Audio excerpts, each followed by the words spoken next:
In 1984, two teenage girls from Cedar Hollow, Texas, vanished after a Friday night football game. Their car was found 3 days later, half submerged in a creek bed 40 miles away. No bodies, no suspects, just a Polaroid camera, a blood-stained jacket, and a case file that's haunted everyone who's touched it. But what if the killer never left? What if he's been here all along, watching, waiting, and keeping his trophies buried where no one would think to look? If you love cold cases, small-town secrets, and the kind of story that keeps you up at night, hit subscribe. The storm had rolled through Cedar Hollow just after dusk, one of those slow, crawling Texas storms that seem to think twice before leaving. By midnight, only the low hiss of wet asphalt and the occasional rumble of thunder remained. Evelyn Shaw sat at her kitchen table, her glasses sliding down the bridge of her nose as she turned another page of the old case file. The paper was the color of dried tobacco now, fragile, stiff at the edges. She had opened this file hundreds of times before, but tonight it felt different. Maybe because of the letter that had arrived that morning. No return address, just a single photograph inside. It was a Polaroid, grainy but sharp enough to make her chest tighten. Two girls, one blonde, one brunette, sitting on the hood of a pale blue Pontiac Sunbird. The same car they disappeared in back in October 1984. Behind them, trees, and behind the trees, a face, blurred, almost hidden in the darkness, but there, watching. Evelyn had gone to bed early that night, the letter tucked back in its envelope, but she hadn't slept. Now, in the faint glow of her kitchen lamp, she was staring at the photo again, tracing the faint outline of that face in the background. "God help me," she whispered. "It looks like you." She didn't say the name out loud. Not yet. The case had been her first major failure. The Cedar Hollow disappearance, October 12, 1984. Angela Dyer, age 17. Paige Latham, age 16. Last seen leaving the high school stadium after the Tigers' homecoming game. Witnesses said they'd driven off toward County Road 7. Angela was supposed to be home by midnight. Neither girl was ever seen again. The Sunbird was found 3 days later, half buried in the silt of Blackwater Creek. Both doors locked from the outside.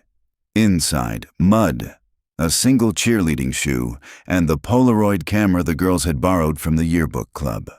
No bodies, no prints, no closure. Evelyn had been 21 then, a rookie patrol officer. She'd volunteered to help with the search. She still remembered the metallic taste of the air, the heat of the dogs panting, and the silence that followed when the captain finally said, "They're gone." Now, 41 years later, the photo in her hands shouldn't exist. Not if both girls were dead. Not if the case file was right. She leaned back, her joints stiff, and rubbed her eyes. Outside, the wind rattled the mesquite trees along her fence line. A faint thud sounded against the porch. Her heart gave a startled kick. It was late. Too late for visitors. She stood, listening. Another thud, lighter this time, like something small had been dropped against the door. Her dog, Max, gave a low growl from his bed. "Stay," she whispered, grabbing her flashlight from the counter. She opened the front door slowly. The storm had left a wet sheen on everything, and the air smelled like wet cedar and ozone. A brown paper envelope lay on the welcome mat, beads of rain running down its sides. No postage, no handwriting, just like the first one. She bent to pick it up. The moment her fingers touched it, she felt the weight, heavier than the first envelope. Something solid inside. Her pulse quickened. She carried it to the table, tore the flap open carefully. A cassette tape slid out. Black, unlabeled. And beneath it, a single photograph. This one was darker. The colors faded as though it had been sitting in a drawer for decades. But Evelyn knew the place immediately. The old train depot on County Road 14, abandoned since the 1980s. And standing in front of it, someone in a sheriff's uniform. Her uniform. The photo had been taken in 1984, the night the girls went missing. She remembered being there, searching the field behind the depot with a flashlight, but she'd never posed for a photo. She had been alone. So who took it? Evelyn stared at the image, her chest tightening. She'd left the force 10 years ago, burned out, divorced, and convinced the world didn't need another tired detective with ghosts in her file cabinet. But ghosts didn't care about retirement. They always found a way to follow. She picked up the cassette. It was old. A Maxell C60, the kind used for interviews back before digital recorders. Her hands shook as she carried it to the living room and slid it into her tape deck. The machine clicked. A hiss of static. Then, a man's voice, low, calm, controlled. "I told you they'd never find them," the voice said, "and I was right. But you, Evelyn, you kept looking. You were the only one who didn't let it go." The sound of slow, deliberate breathing filled the silence that followed. "I think about that sometimes. About what would have happened if you'd come to the depot just a few minutes earlier. You might have seen me. You might have seen what I did." The tape clicked off. For several seconds, the only sound in the room was the faint hum of the refrigerator. Then Max began to bark, sharp, insistent, facing the window. Evelyn turned. Out beyond the glass, just past the reach of her porch light, stood a figure, still, watching. By the time she reached the door, the yard was empty, only the sound of crickets and the whisper of the wind through the cedar. She stepped onto the porch, her pulse pounding. The storm had stopped completely now, leaving the night clear and heavy with humidity. Her flashlight beam cut across the wet grass, catching the glint of something half buried near the mailbox. She walked toward it. Kneeling, she brushed away the mud. Another Polaroid. Fresh. The flash had caught her house perfectly in frame, the porch light glowing behind her drawn curtains. And, standing in the yard, her own silhouette, taken from behind. Someone had taken a picture of her inside her own home. Evelyn backed toward the door, every instinct sharpened. Inside again, she locked the deadbolt and pulled the curtains shut. Her reflection in the window looked older than she remembered, lined, weary, but alert in a way she hadn't felt in years. The case was back, and whoever had killed those girls in 1984 had just found her again. She dug through the file one last time before sunrise. Notes, photographs, faded witness statements. She paused at one page, the name circled in red ink. Harlan Price, a volunteer firefighter who'd helped with the search back then. Questioned once, cleared, left town 2 months later. She remembered his eyes, gray, steady, a little too calm for a man who claimed to have found the girl's shoe by the creek. She had never believed him. Now, after 40 years, his name was back in her head like a song she couldn't shake. And as dawn lightened the sky over Cedar Hollow, Evelyn Shaw knew what she had to do. Find Harlan Price. Find the truth. Before he found her again. The first light of morning found Cedar Hollow wrapped in mist. The rain from the night before had pooled in the low pastures, and a thin veil of fog drifted along the roadside ditches like breath rising from the earth itself. Evelyn Shaw drove with both hands tight on the wheel, her old Ford humming beneath her, the case file riding shotgun in a cracked leather briefcase that smelled faintly of dust and mildew. The radio stayed off. She needed silence to think. Silence and the sound of the tires on wet asphalt. It had been 4 decades since she'd last driven this road to Blackwater Creek, yet she could have done it blindfolded. The turns lived in her muscles, like choreography learned in another lifetime. When she reached the bridge, she pulled over, killed the engine, and sat for a moment watching the fog swirl above the dark water. The creek had swollen overnight, the current slow but insistent. Somewhere beneath that muddy surface, pieces of evidence had once been lost. Fibers, footprints, fragments of what happened that night in 1984. She climbed out, the morning air cool and sharp. Her boots sank slightly into the softened earth as she walked to the railing. The metal was slick, rust-eaten. Beneath her, the water carried bits of cedar bark and plastic cups toward the river bend. She closed her eyes and let memory do what it always did here. October 1984. Flashlights cutting through fog, radios crackling. The cry of dogs and the smell of gasoline from the generators the fire department had set up along the creek bank. She'd been young then, trying to look professional while her hands trembled around the beam of her flashlight. Captain Dawes had told her, "They're probably just runaways, Shaw. Don't get emotional." But when they dragged that Pontiac out of the water, she'd known better. Runaways don't lock themselves in from the outside. Runaways don't leave blood on the seat and a camera with no film inside. A crow's call jolted her back to the present. The fog had begun to lift, revealing the tree line on the far side of the creek. She could just make out the faint trace of the old service road that led toward the abandoned depot. That was where the new photograph had been taken. She crossed the bridge slowly, each step stirring echoes under her boots. The depot appeared out of the mist like a mirage. Weather-beaten planks, roof half-caved, its sign barely legible.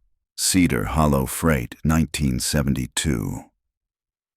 Kudzu had swallowed most of the lower walls. The place smelled of damp wood and engine oil. Evelyn moved through the doorway, her flashlight cutting a cone of pale light through the gloom. Inside, time had stood still. Dust motes danced in the beams from the broken windows, and an old Pepsi machine slumped in the corner, half collapsed. On the floor lay a single boot print, crisp in the mud. Fresh. She crouched, heart pounding. The tread was wide. Men's work boot, maybe a size 11. Too large to be her own tracks. Too recent to belong to the past. Someone had been here last night. She straightened and scanned the room. The air carried the faintest whiff of cigarette smoke, stale but recent enough to cling. Harlan Price, she murmured. His name still had weight in her mouth. He'd been 29 during the search. Now he'd be pushing 70. If he was back in town, there had to be a reason. She stepped deeper into the depot. Her flashlight glinted off something wedged between two floorboards. She knelt, pried it loose. A metal key ring, its tag rusted but legible. Cedar Hollow Fire Depth number 12. Her pulse quickened. The same number from the logbook she'd copied years ago, the one assigned to Harlan Price's locker. Evelyn turned the key ring over in her palm. It was clean. No dust, no corrosion. Whoever dropped it had done so recently. She pocketed it, backing toward the door. The morning sun had climbed high enough now to burn away the fog. Across the tracks, a rust-colored pickup sat half-hidden behind a line of scrub oaks. The driver's window glinted. Someone was watching. She didn't move right away, pretending to check her phone for a signal while her mind raced through possibilities. The truck's engine idled, a low mechanical growl. Then, as if sensing her awareness, it reversed slowly down the dirt track and disappeared toward the main road. Evelyn let out the breath she'd been holding. Her fingers itched for a service weapon she hadn't carried in years. The department had replaced sidearms with paperwork when she retired. Now, all she had was her camera and an old instinct that never quite went dormant. She lifted the phone, snapped 2 quick photos of the footprint and the key ring's original position. Then she called the only person she still trusted in Cedar Hollow PD. "Reyes," came the familiar voice after the second ring. "Hey, it's Shaw." A pause. "Well, I'll be damned. I thought you swore off my crime scenes, wasn't planning on coming back." Something came in the mail yesterday. Old case photo. The Dyer Latham girls. The line went quiet. She could almost hear Reyes straightening in his chair. "Where are you?" "Depot off County 14. I'll send a unit." "Don't," she said quickly. "Not yet. Just meet me yourself. No lights, no noise." He sighed. "Still running solo ops, huh?" Old habits. All right. 20 minutes. She hung up, slipped the phone into her jacket, and leaned against one of the depot's support beams. Outside, the sunlight cut through the thinning mist, laying long bars of gold across the tracks. The quiet felt unnatural now. Too still.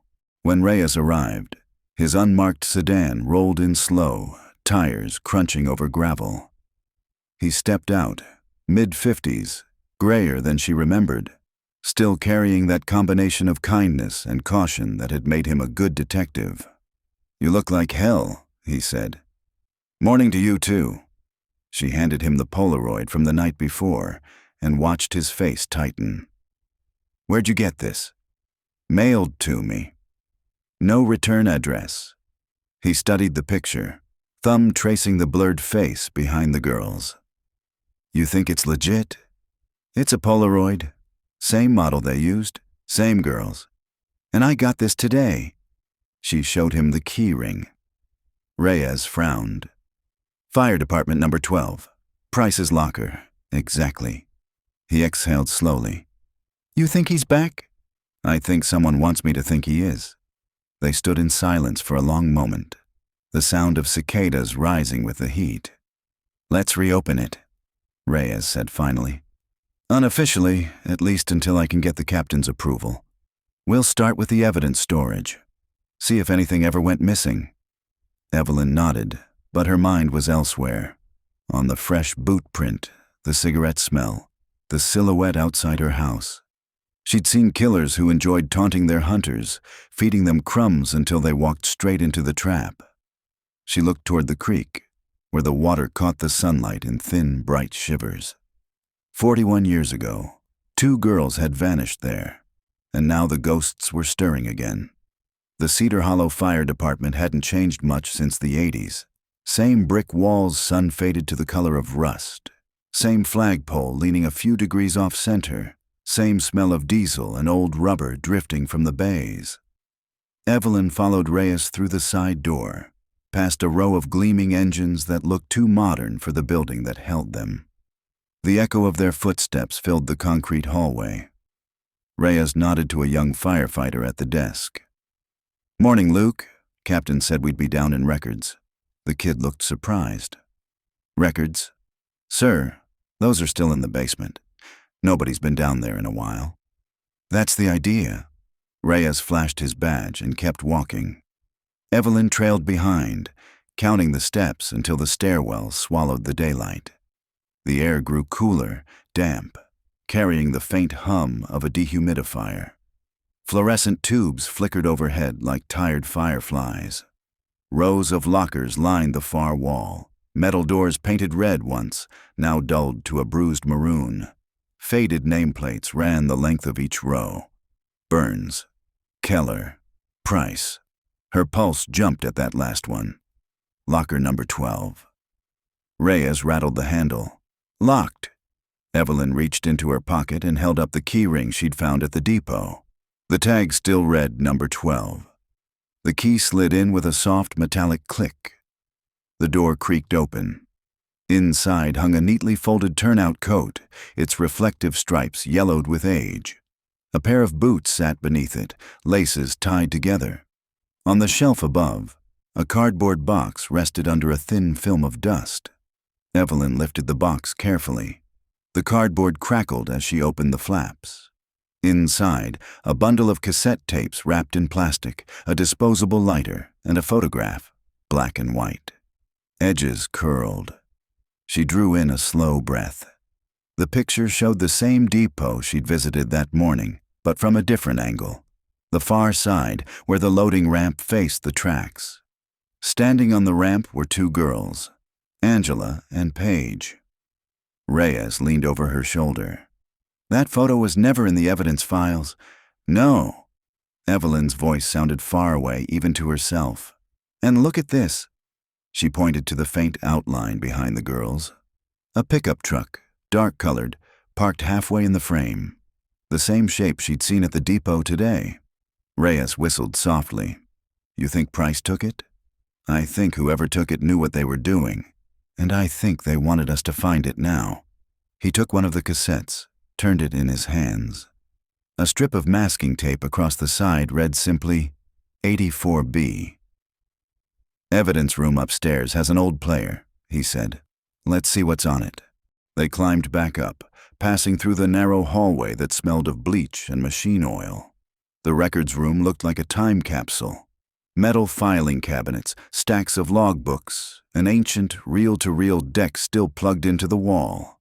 Reyes set the tape in, pressed play. Static filled the room, followed by distant voices. Men talking, the background whine of a generator. Then a younger male voice, clear and nervous. "You said you'd take them home, right? You said it was fine." A second voice, lower, steadier. "It was fine until they started asking questions." Evelyn felt the hair rise along her arms. "What did you do?" A pause, then a dry laugh. "Same thing I always do." The tape cut off. A click. Silence. Reyes exhaled slowly. "That's not exactly a campfire story." Evelyn nodded, staring at the spinning reels. "Do you recognize either voice?" He shook his head. "Could be anyone from that crew back then, but if that's really Price, he wasn't alone." She leaned against the desk, the weight of the discovery pressing down on her. The photo, the key. Now this. 41 years of silence cracking open like a sealed tomb. A soft knock interrupted them. The young firefighter from upstairs poked his head in. "Detective Reyes? Captain says there's someone here asking for Miss Shaw." Evelyn turned. Her name sounded strange, coming from a stranger's mouth. "Who?" The kid hesitated. "Didn't say." "Older guy. Said he used to work here." Reyes shot her a look. "You expecting company?" She shook her head. "Tell him I'll be up in a minute," she said. The door closed again. Evelyn slipped the photograph into her coat pocket and turned off the tape. If that's Price, then the past just walked through the front door. The hallway leading back to the main bay hummed with the low rhythm of engines idling. Evelyn's shoes whispered against the concrete. Each step made the air feel thicker, the weight of 41 years pressing on her chest. At the far end, near the glass double doors, a man waited. He stood with his hands clasped in front of him, a worn ball cap tucked under one arm. White hair, skin browned and weather-creased from years outdoors, posture still straight despite age. When he turned, she recognized him instantly. "Morning, Evelyn," Harlan Price said. Her throat went dry. For a moment, all she could manage was a nod. He smiled faintly, polite, as if they'd last spoken yesterday. "Didn't expect to see you back here," he said. "Reyes told me you were in town." Reyes lingered a few steps behind her, the tension obvious in his stance. "Wasn't planning on staying long," Evelyn answered. Her voice came out steadier than she felt. "What brings you back, Harlan?" "Haven't seen you since '85. He chuckled softly. "Retirement gets dull. My sister passed last year, left the old house to me. Figured I'd clean it up before selling." He paused, studying her face. "You look good. Older, but good." "Cut the pleasantries," Reyes said. "You still have your old locker downstairs?" Price's eyes flicked toward him, then back to Evelyn. "Locker?" "Can't say I remember." Evelyn held out the key ring. "This was under the depot floorboards. Tag number 12, your number." His gaze lingered on the tag only a second before sliding away. "That place should have been torn down years ago. Kids get hurt poking around there." "Someone's been poking around," Evelyn said. "You wouldn't happen to know who mailed me these, would you?" She showed him the Polaroid, the one with the blurred face behind the girl's. For a fraction of a second, something passed over his features. Recognition, maybe, or fear. But it vanished as quickly as it came. "Can't say I've seen that before." "You always did have a wild imagination." Reyes stepped forward. "Mind if we ask where you were last night? Around 11? "Sleeping," Price said easily. "Same as most folks my age." "Anyone who can confirm that?" "My dog, I suppose." He smiled again. Small and measured. You two are still chasing ghosts, huh? Evelyn studied him carefully. The hands clasped behind his back weren't trembling. His breathing was calm, but his pupils, tiny pinpoints against the gray of his eyes, told another story. Harland, she said quietly, if you know something about those girls, this is the time to say it. He held her gaze, and for an instant she saw the man from the old case photos, the one standing behind the rescue trucks, expression unreadable, hands jammed in his jacket pockets. Then he broke into a grin that didn't reach his eyes. 40 years, Evelyn. You really think I remember what I was doing on some Friday night back then? Seems like you remember just fine. Then prove it. He tapped the brim of his cap against his thigh. You always wanted a villain to fit your story. Maybe I'm him. Maybe not. But you won't find those girls now. Too much time. He turned toward the door. Reyes moved to block him, but Evelyn lifted a hand. Let him go, she said. Price hesitated, then walked out into the blinding Texas sunlight. The door closed behind him with a hollow click. Reyes exhaled. Well, that went about how I expected. He's lying, Evelyn said. She went to the window and watched the old man cross the parking lot. He climbed into a rust-colored pickup, the same truck from the depot photograph, and drove away. Reyes followed her gaze. You want me to tail him? No, he'll see you. I'll handle it. Evelyn, I just need a few hours. He studied her face, then nodded reluctantly. Be careful, and keep your phone on. When he left, the building felt suddenly hollow. Evelyn stood alone in the hallway, replaying every word, every pause in Price's voice. He hadn't denied knowing the girls. He'd only denied remembering. A subtle difference, but it told her enough. She drove straight to her motel on the edge of town, pulled the curtains shut, and spread the contents of the file across the bed. Photos, reports, newspaper clippings. In the center, the new Polaroid, its colors already beginning to fade under the harsh lamp. She took out her magnifier and examined the background again. Beyond the blurred face and the car's chrome bumper, something else caught her eye. A reflection in the Sunbird's windshield. Not a person this time, but a shape, a badge, the 5-point star of a sheriff's deputy. Evelyn sat back, pulse racing. In 1984, there had only been 6 deputies assigned to the case. She knew each one by name. One of them was still alive. If Price wasn't the killer, maybe he'd been protecting someone. She looked toward the motel window. Outside, the sun had dipped low, staining the clouds a deep orange. A delivery truck rumbled past on the highway. For a moment, everything looked peaceful. Then her phone buzzed. A new message. Unknown number. Stop digging. Attached was a photograph.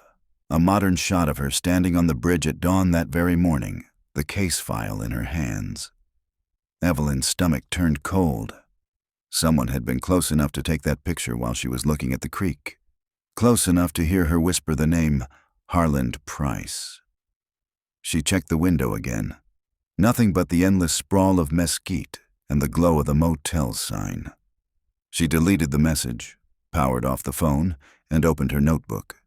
At the top of a fresh page, she wrote 2 words. Who watches? The question wasn't rhetorical anymore. By morning, the motel air was heavy with the smell of stale coffee and rain-soaked asphalt. A thin storm front had passed through overnight, leaving everything slick and silver beneath the dawn. Evelyn Shaw sat at the small table by the window, staring at the Polaroid spread before her. The reflection in the windshield. She'd measured it twice now under the magnifier. The outline of a badge was unmistakable.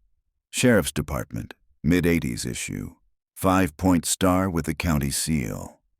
Only 6 deputies had worked under Sheriff Blaylock during that time. 3 dead, 2 retired out of state. 1 still here, Deputy Gerald Monroe, now living somewhere near Lampasas. Evelyn drained the last of her coffee, packed her case file, and left before sunrise. The road to Lampasas was empty, a two-lane strip cutting through mesquite flats and low cedar hills. Fog still clung to the ditches, and the sun came up like an ember burning through wool. She kept one hand on the steering wheel, the other tapping out the rhythm of her own thoughts against the dashboard. Price had lied. That much was certain. But the photo suggested something deeper, a cover-up that reached into the department itself. By the time she reached the town limits, the fog had lifted.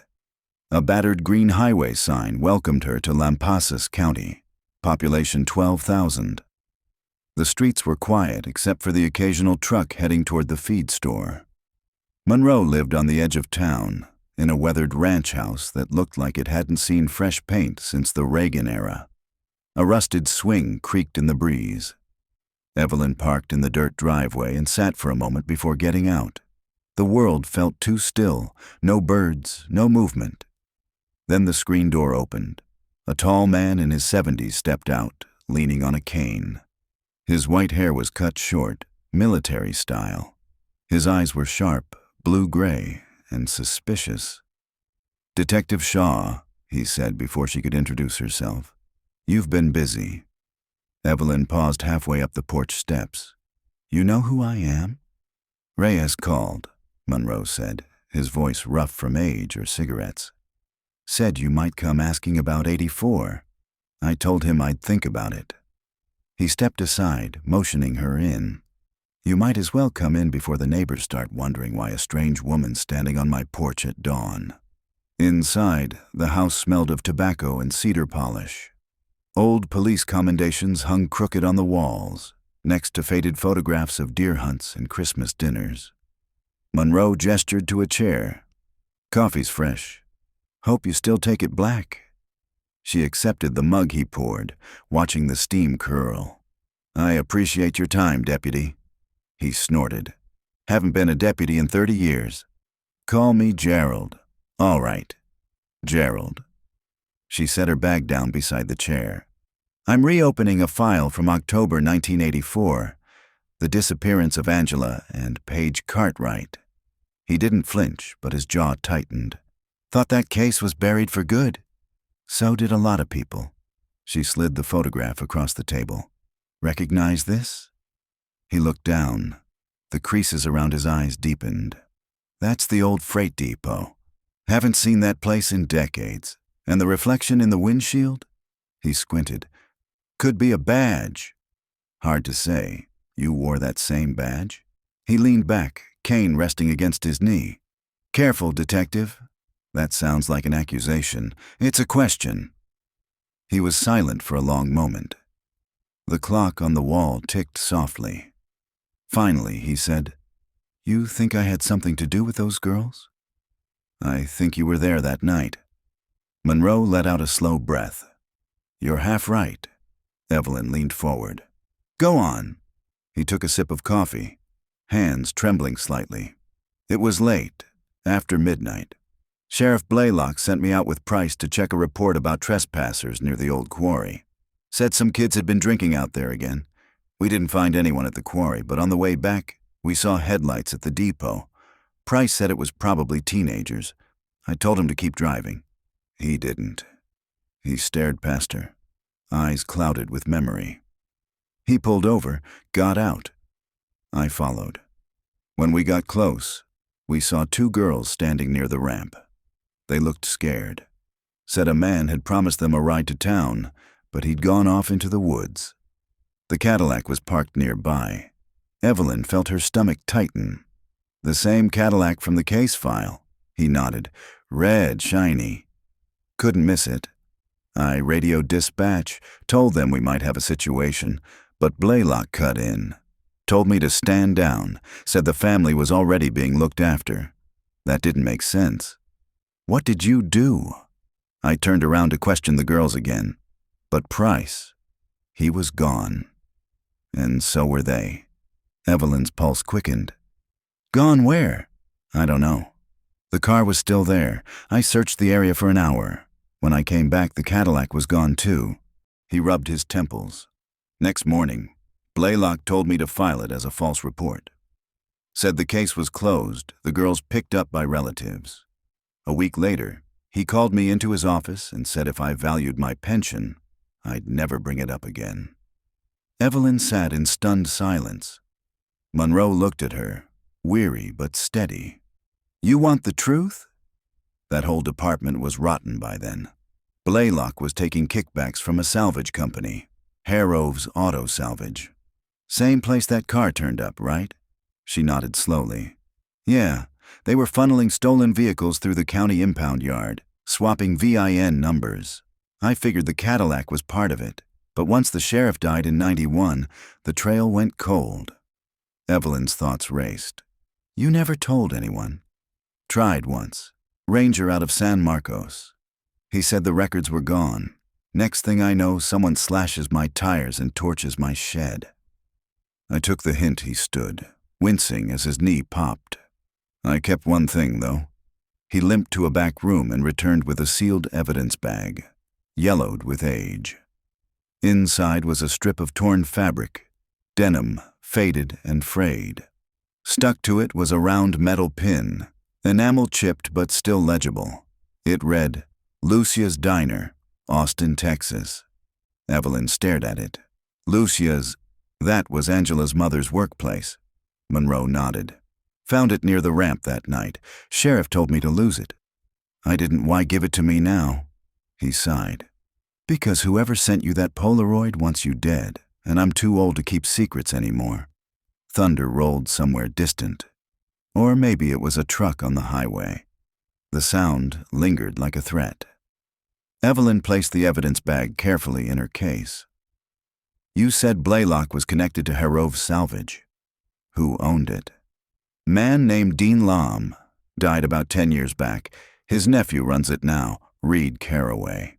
The name struck her like an echo. She'd seen it in a margin note in the old file, flagged beside a towing receipt. Then this isn't over, she said. Monroe shook his head. It never was. By mid-afternoon, the rain had returned, steady and gray. Evelyn drove back toward Cedar Hollow, the wipers sweeping in rhythm with her pulse. Each new piece of information slotted into the picture forming in her mind. Price, Blaylock, Harrove's Salvage, and now Reed Caraway, the link between past and present. She stopped at a roadside diner halfway home, ordered coffee, and sat in a booth near the window. Across from her, a teenage waitress polished silverware and hummed softly to the radio. The simple normalcy of it felt foreign. Her phone buzzed. Unknown number again. Nice visit this morning. Attached was a new image, her car parked in Monroe's driveway. Her heart sank. She scanned the parking lot through the rain-streaked window. A white pickup sat across the street, engine idling, wipers moving. The driver was just a shadow behind the glass. Evelyn stood, paid quickly, and exited through the kitchen door. Rain soaked her coat as she crossed the narrow alley behind the diner. When she peeked around the corner, the white pickup was still there, headlights aimed at the diner's front window. Then it rolled forward, slow and deliberate, merging onto the highway before disappearing into the fog. She waited until it was gone, then exhaled shakily. Someone was tracking her, too closely to be coincidence. When she finally reached Cedar Hollow that evening, Reyes was waiting outside the motel with 2 cups of coffee and a worried expression. You were supposed to check in, he said. Didn't want to risk being traced. Traced? What the hell happened? Evelyn handed him the photograph and Monroe's statement, neatly folded. You were right. Price wasn't working alone. The department covered up the whole thing. Sheriff Blaylock, Harrove's Salvage, maybe more. And now someone's trying to shut me up. Reyes scanned the papers, his jaw tightening. You think Price knows? He knows something. But I think Reed Caraway is the key. The junkyard's still running. That's where this all loops back. Reyes nodded slowly. Then we start there. Tonight, Evelyn looked toward the darkening sky. Thunderheads massed again over the ridge, swallowing the last of the light. Tonight, she agreed. But as she followed him to his truck, She couldn't shake the feeling that somewhere, in the growing dark, someone was already watching their every move. The storm returned by nightfall. Sheets of rain chased across the highway as Evelyn followed Reyes's taillights through the dark. The wipers beat a frantic rhythm, pushing aside the water that blurred the world into streaks of silver and gray.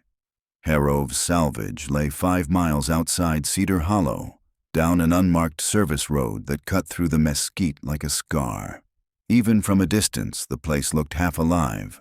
Orange light spilling from the main shed, the low growl of generators somewhere beyond the fence. Reyes's voice came over the radio.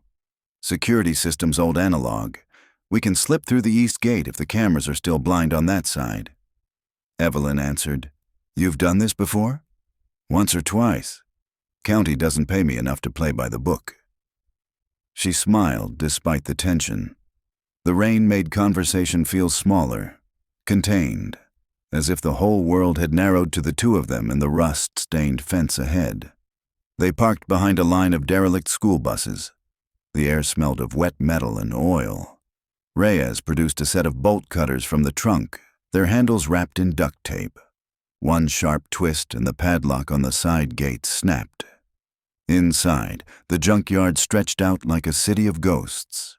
Rows of crushed cars stacked 3 high, their windows shattered, chrome glinting in the floodlights.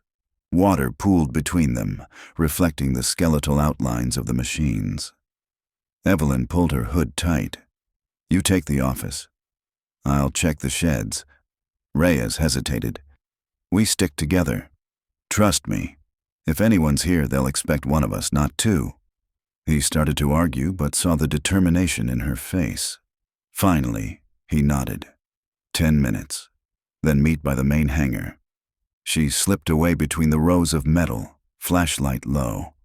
Rain pattered against the hoods and roofs. 1,000 small metallic hearts beating out of sync. Every creak of steel sounded too close. Near the back fence stood the oldest part of the yard, a cluster of corrugated iron sheds leaning against each other like drunks. A hand-painted sign on read "Caraway" and "Sun Auto Parts." She tried the door. It gave after a nudge, hinges protesting. Inside, the air was thick with the smell of oil and mildew. A single bulb swung overhead, casting a pendulum of light across the room. Rows of shelves held engine parts, carburetors, boxes of bolts. But what caught her eye was the desk against the far wall. Neat stacks of paper, a ledger open to a page dated just last month. The handwriting was tidy, deliberate. Under purchases, she read, October 12th, 2 units scrap Pontiac 84. Source, C.H. Sheriff Lot. Her heart thudded. 41 years to the day. She snapped a photo with her phone, scanning further down the list. Next line, November 3rd. Personal consignment, photographic materials, H. Price. Evelyn froze. Price had been here recently, selling, or maybe collecting. The realization came with a chill that had nothing to do with the rain. A sound broke the silence, a soft metallic clink, like a wrench dropped onto concrete. She turned off the flashlight and waited. The noise came again, closer this time. "Reyes?" she whispered. No answer. She crouched behind the desk, pulse loud in her ears. Footsteps squelched through the puddles outside. A shadow moved past the doorway. Broad shoulders, rain-slicked jacket, the faint glimmer of a flashlight beam sweeping the floor. The light paused on the ledger, then turned slowly toward her hiding place. Evelyn's muscles locked. She could hear the man's breathing, steady, unhurried. The beam stopped on the corner of the desk, inches from her hand. Then, as quickly as it came, it shifted away. The footsteps receded, fading toward the hangar. She exhaled and counted to 10 before standing. Her knees shook slightly. Whoever that was, he hadn't come to work late. He'd been guarding something. She crossed the yard toward the hangar, keeping low between the stacks of cars. The rain had thinned to a mist, enough to carry sound easily. From inside the hangar came voices. Two men, their words muffled by the hum of machinery. Evelyn edged to the side door and peered through the crack. Reyes was inside, standing near a stripped-down pickup. Across from him, a younger man in a denim jacket. Dark hair, nervous energy in the way he shifted his weight. Reed Carraway. "Look, man," Reed was saying, "I don't know what you think you're doing, but you can't be in here. This is private property." Reyes's tone stayed calm. "Just asking about some old inventory." 1984. Pontiac Sunbird, ring any bells? Reed frowned. "That's ancient history. We crush 100 cars a month. You expect me to remember one from before I was born? Your uncle kept detailed records." Reed's eyes flicked toward a metal filing cabinet in the corner, then back. "Those files burned years ago." Reyes stepped closer. "Funny, I can smell the smoke, but I don't see any ashes." Reed's jaw clenched. "You need to leave."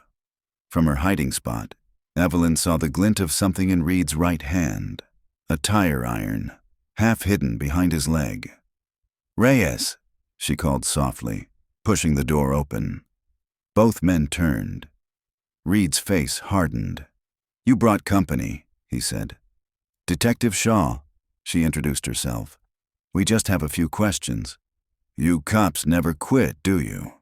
His voice cracked slightly, like an actor struggling to hold the scene together. "Not when two girls vanish and end up as ghosts on our conscience."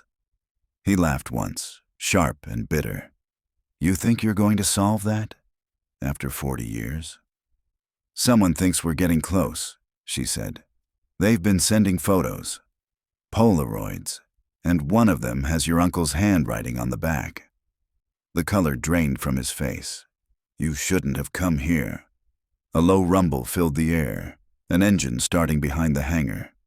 Then the lights flickered and went out. Darkness swallowed the room, followed by the metallic screech of a door slamming shut. The darkness inside the hangar was total.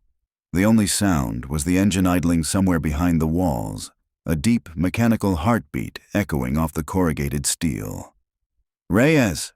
Evelyn's voice bounced back at her, thin and brittle. "Here," he answered from across the room. "Stay low." A sudden flare of white split the dark. Reyes's lighter, a small, unsteady flame, cupped in his hand. The brief glow showed the outlines of stacked car doors, oily puddles, and Reed Carraway backing toward a service bay. His face gleamed with sweat. "Turn the lights back on," Evelyn said. Reed shook his head. "You shouldn't have looked in those files." The lighter went out. In the second of blackness that followed, Evelyn heard the squeal of a pulley and the metallic crash of a chain swinging loose. Something heavy shifted, an engine block dropping from its hoist and slamming into the floor. Sparks spat where metal struck metal. For a heartbeat, the room glowed orange, enough for her to see Reed running toward a side door. "Reyes!" He was already moving. The two collided with the door frame, Reyes grabbing the back of Reed's jacket. They struggled, the sound a tangle of grunts and rain and steel.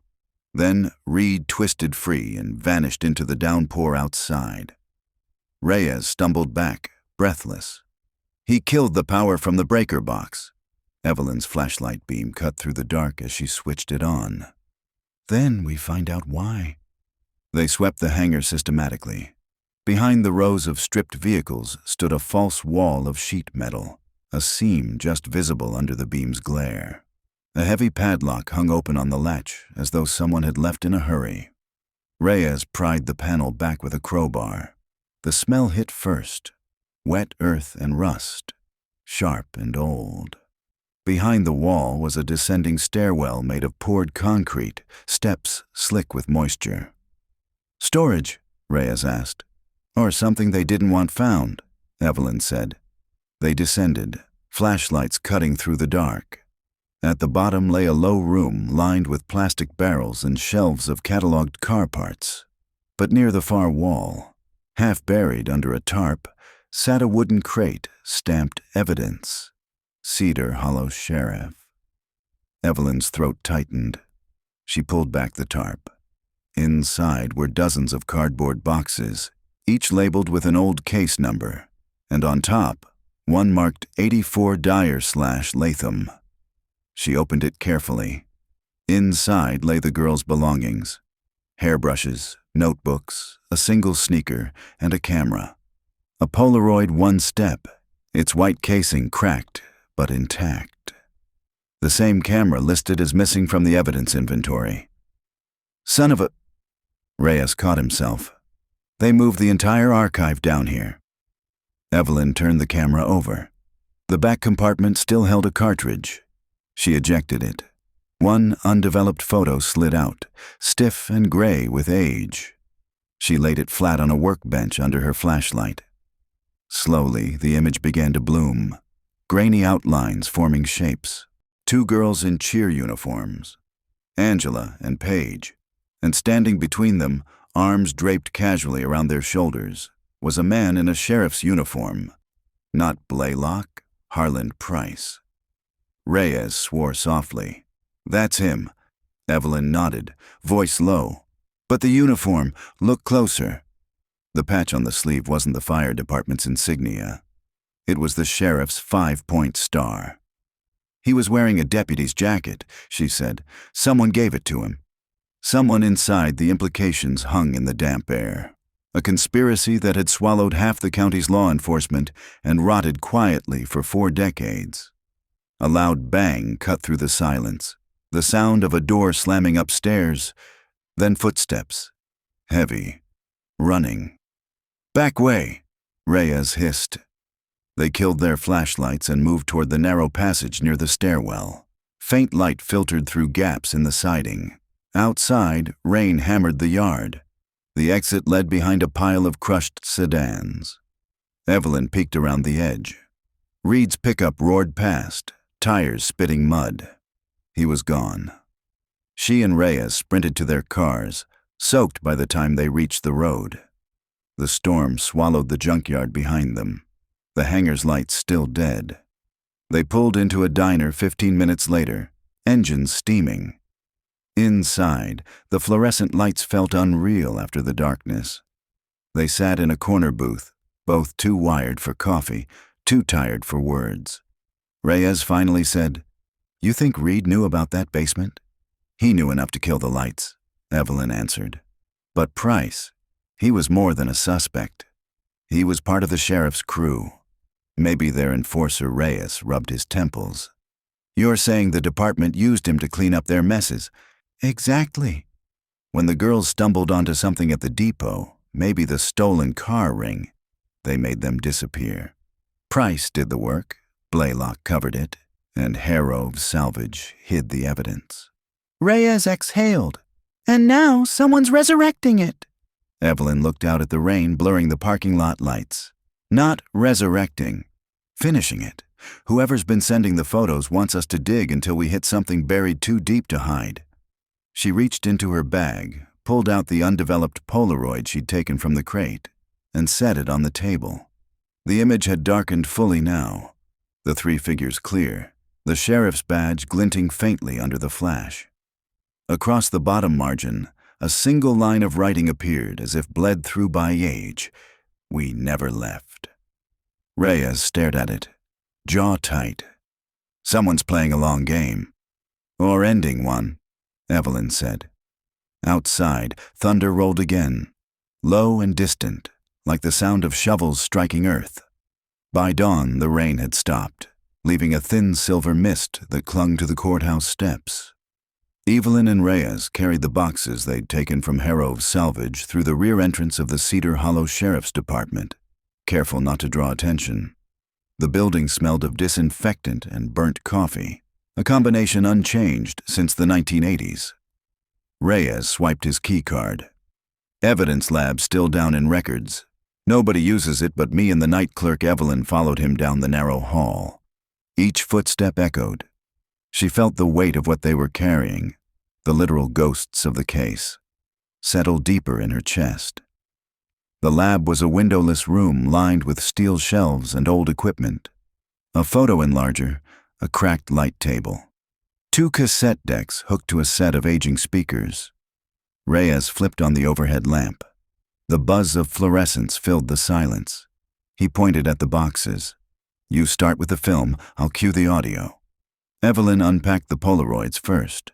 Some were completely undeveloped. The chemical layers dried to chalk. Others still held faint images. The blurred faces of girls, cars half sunk in shadow, the flash of a badge. She laid them out in rows across the light table, labeling each with a post-it.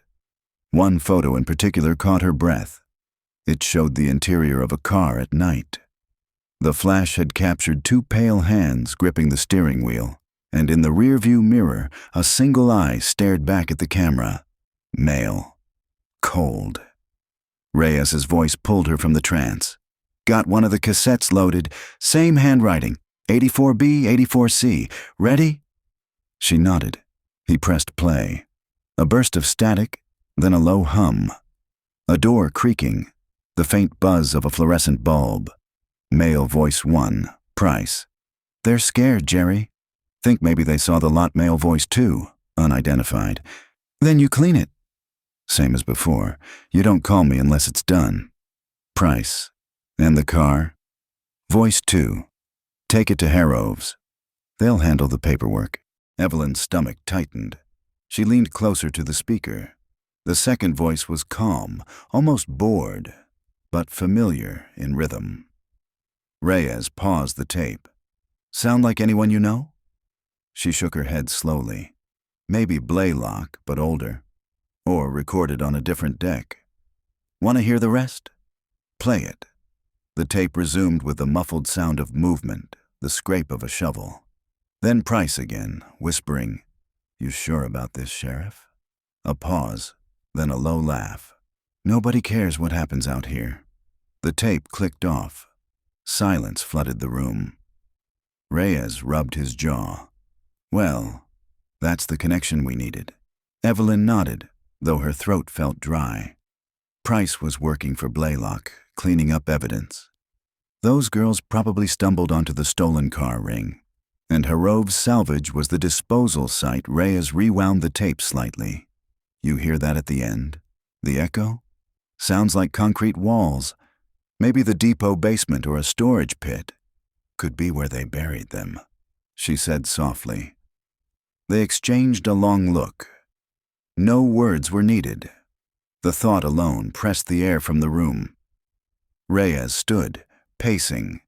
"If we can match the second voice to Blaylock, we'll have cause to exhume the depot grounds." Evelyn bent over the Polaroids again.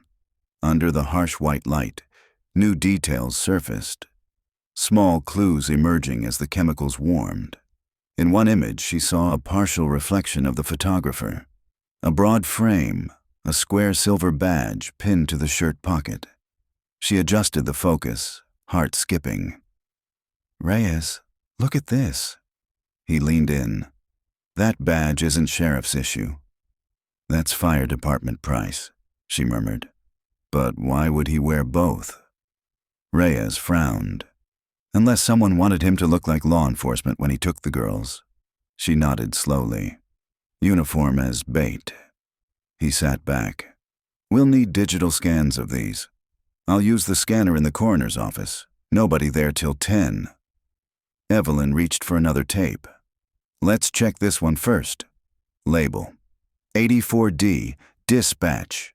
When the audio started, a female operator's voice crackled through, dated, mechanical.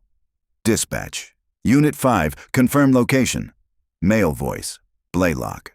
"North Line, County 7. 2 juveniles, possible trespass. Sending Price." Reyes hit pause. "County 7, that's the road by the depot." Evelyn's pulse spiked. "Play the rest." Dispatch. "Copy that. Do you require backup?" Blaylock. "Negative. It's handled." Click. Tape end. Reyes whispered, "That's it." Proof the call existed, and the official logs never recorded it.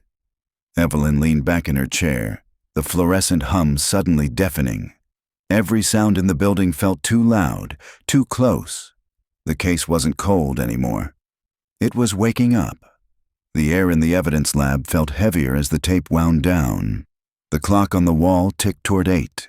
Outside, the courthouse square was beginning to stir.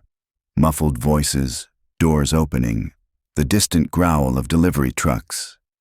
Down here, though, it still smelled of old reels and cold metal. Evelyn rubbed her eyes. "We've got enough for a warrant." Reyes shook his head. "Not yet. The sheriff's gone, Price is a ghost, and half of this evidence is technically stolen from a private yard. We take it upstairs now, it disappears into chain of custody limbo before lunch. So we keep digging." "Exactly." Quietly, he handed her a pair of rubber gloves. "There's one more tape you haven't looked at. The unlabeled one you found with the ledger. Evelyn slipped it into the deck. The magnetic tape inside was brittle, the reels squeaking as they began to turn. For several seconds there was nothing but hiss, and then music. A radio tune, faint and warbled. Patsy Cline. After a moment, the music cut out, replaced by a single male voice. "If you're hearing this, Evelyn, it means I'm dead." Her hand froze on the pause button. The voice was unmistakable. Harland Price. "You always said the truth matters more than the badge. Maybe you were right. They made me do things I can't unsee. Blaylock said the girls were witnesses, that they'd ruin everything. I told him I could scare them off." He laughed, said make it look clean, a deep breath, shaky. "The depot's not the grave. You'll find the rest where the water runs red after a storm. You remember the place the tape clicked, the reels spinning into static." Reyes exhaled. "He was confessing to you." Evelyn stared at the deck, numb. "He recorded this after he left town. And sent it where?" "Probably never did." She looked toward the small evidence box beside the machine, the one she'd almost ignored. Inside were the spools of another cassette, shattered but still wound with magnetic tape. She lifted the loose ribbon between her fingers. A faint line of handwriting ran along the outer edge, ink faded but legible. Creek Bridge. Reyes leaned over her shoulder. "The same bridge where they found the car." Evelyn nodded slowly. "He left us a map." They worked until mid-morning, cataloging every photo and recording. Reyes scanned the Polaroids, printing enlarged copies that showed details invisible to the naked eye. The texture of tire treads, the reflection of trees, the faint smear of letters on a license plate. When he printed the last image, he stopped, staring. "Look at this." Evelyn came around the table. The photograph showed the depot ramp again, but in the magnified corner stood a figure she hadn't noticed before. A tall man wearing a rain slicker, face half obscured by light. In his hand gleamed something metallic. "That's not Price," Reyes said.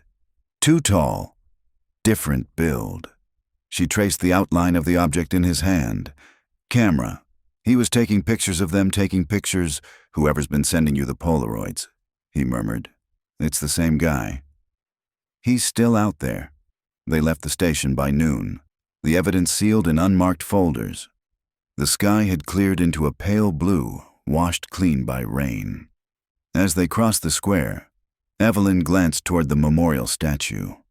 3 bronze figures cast in mid-stride, the town's tribute to its founders. A small bouquet of wildflowers lay at the base. For a moment she thought she saw the edge of a Polaroid tucked among the stems, white border catching the sun. She walked closer. It was a photo of the creek bridge, taken from the hill above. In the foreground stood 2 silhouettes, hers and Reyes's, from that very morning. Reyes swore under his breath. "He's playing with us." "No," Evelyn said softly. "He's leading us somewhere." She slipped the photo into her pocket. "We checked the bridge tonight. After sunset, Reyes looked uneasy." "You think he'll show?" "If Price was telling the truth, whatever's buried there is the last piece, and whoever's been watching wants to see us find it." That night the creek ran high again, swollen from the storms. The air smelled of clay and cedar and something faintly metallic. Flashlights cut slow circles through the darkness as Evelyn and Reyes stepped onto the muddy bank. "This is the spot," she said. "He said the water runs red after a storm." Reyes swept his beam along the current. Could be iron in the soil. Could be something else. They followed the bank 50 yards downstream until Reyes's light caught the glint of metal, half buried under roots and debris. An old fire department emblem, rusted through. Evelyn knelt, fingers tracing the edge of the emblem. Beneath it, the ground felt loose, recently disturbed. She dug with her hands until they hit wood. A small crate, soaked but intact. Reyes helped her lift it free. The lid was nailed shut but weak with rot. One good strike from the handle of his flashlight splintered it open. Inside lay a collection of Polaroids sealed in plastic, each one perfectly preserved. And beneath them, a single human femur, pale and smooth. Reyes stepped back. Jesus! Evelyn stared at the bone, the images spread like a deck of cards around it. Every picture showed the same thing: the creek bridge, the red Cadillac, and Price kneeling beside two shallow graves. On the back of the top photo, written in neat, deliberate script, were 3 words: he wasn't alone. By dawn the next morning, the creek had fallen back into its bed, the air sharp with the smell of wet cedar. Yellow tape fluttered along the tree line as deputies from the regional task force unloaded equipment: a ground-penetrating radar unit, shovels, flood lamps. Reporters had already gathered on the road above, their lenses glinting through the mist.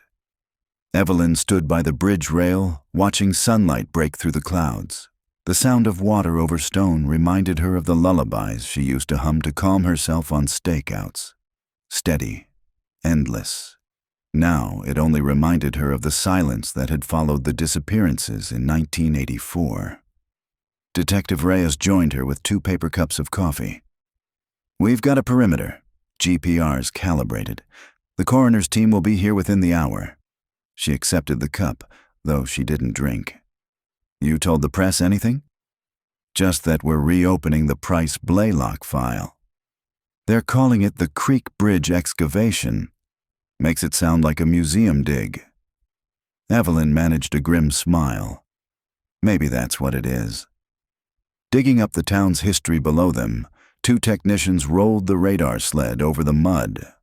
On the laptop screen mounted to the cart, pale lines scrolled past. Roots, stones, voids. After several passes, one of the techs waved. "Got something." They converged near the bank where the soil sloped down in tiers. The tech pointed at a dense, irregular shadow on the display. Roughly 4 feet down, shapes consistent with a vehicle fragment or a large container. Reyes crouched. "Same spot where you found the crate." Evelyn nodded. "Let's start there." Shovels bit into the earth. The soil was soft, layered with leaves that had decomposed into dark clay. The first thing they uncovered was a length of metal tubing, then a rusted door hinge, then a patch of woven fabric. The coroner's team arrived as they exposed what was clearly the outline of a shallow grave. When the first bone appeared, a small one, a child's radius, the world seemed to tilt. The digging stopped. Cameras went silent. Evelyn knelt in the mud, staring at the fragile curve of it. Reyes's voice was low. "We'll get them out properly." She swallowed hard. "It's her." They worked for hours, revealing 2 full skeletons lying side by side. The smaller of the 2 still had remnants of pink plastic bracelet beads around one wrist. The larger wore a tarnished badge on a frayed leather strap. Fire department issue. Prices. Evelyn pressed her fist to her mouth. He never left her. Reyes set a hand on her shoulder. He tried to protect her in the end. While the coroner documented the scene, Evelyn stepped back toward the creek to clear her head. The sunlight had turned harsh, reflecting off the water in fractured flashes. That was when she noticed something new. A pale shape caught against a branch midstream. She waded in and pulled it free. A Polaroid. Fresh. The emulsion still glossy. It showed the same bridge from an angle behind her, taken within the last hour. Across the white border, written in block letters, "You're late." Her heart lurched. "Reyes." He hurried over. "Another photo?" She handed it to him. "Someone was here while we were digging." He scanned the tree line. Deputies fanned out instantly, shouting into radios, but whoever had left it was already gone. Only tire impressions marked the mud near the access road. Narrow treads, maybe a motorcycle. Reyes cursed softly. "He's watching the case unfold." Evelyn's pulse hammered. "And taunting us." "Or testing us," Reyes said. "If he wanted to stop the dig, he'd have done worse than leave a photo." Evelyn looked back at the open grave. "Then what does 'you're late' mean?" "Could be literal," Reyes said. "Could mean there's more than two." By dusk, the dig site looked like an archaeological trench. Flood lamps threw hard white light across the mud, and the sound of generators pulsed like a second heartbeat under the roar of the creek. Reporters had been pushed back to the road, their voices rising and falling in anxious bursts whenever a deputy carried a sealed evidence bag toward the van. Evelyn and Reyes stood apart from the crowd near the bridge piling, watching the coroner's team finish their documentation. The two bodies were already labeled. Remains A, adult male. Remains B, juvenile female, and were being transferred into body bags for transport. The air smelled of wet iron and old fuel. Reyes exhaled slowly. "I talked to the pathologist. He'll fast-track the DNA comparison. If Price's dental records match, we can get confirmation tonight." Evelyn nodded but kept her eyes on the ground. "What if the second grave exists?" "You think the 'you're late' message meant that?" "I think whoever's watching knows we only dug halfway." She walked to the far edge of the trench where the GPR monitor still glowed in the dark. The technician moved the sensor another few feet downstream. A new shadow appeared on the screen, smaller, deeper, shaped like a box. "There," she said. "Another cavity." Within minutes, they had a new perimeter and began digging again. The soil here was denser, compacted by years of floodwater. It took nearly an hour before the shovel hit something solid, a metal chest, padlocked and rusted through. Reyes pried it open with a crowbar. Inside were dozens of plastic envelopes filled with photographs, clippings, and cassette tapes. Each envelope was labeled with a date: October 84, November 84, January 85. A serial of obsession. Evelyn reached for the top envelope. The first photo showed a man she recognized instantly, Sheriff Blaylock, standing beside the red Cadillac at the junkyard, smiling, his hand resting possessively on the hood.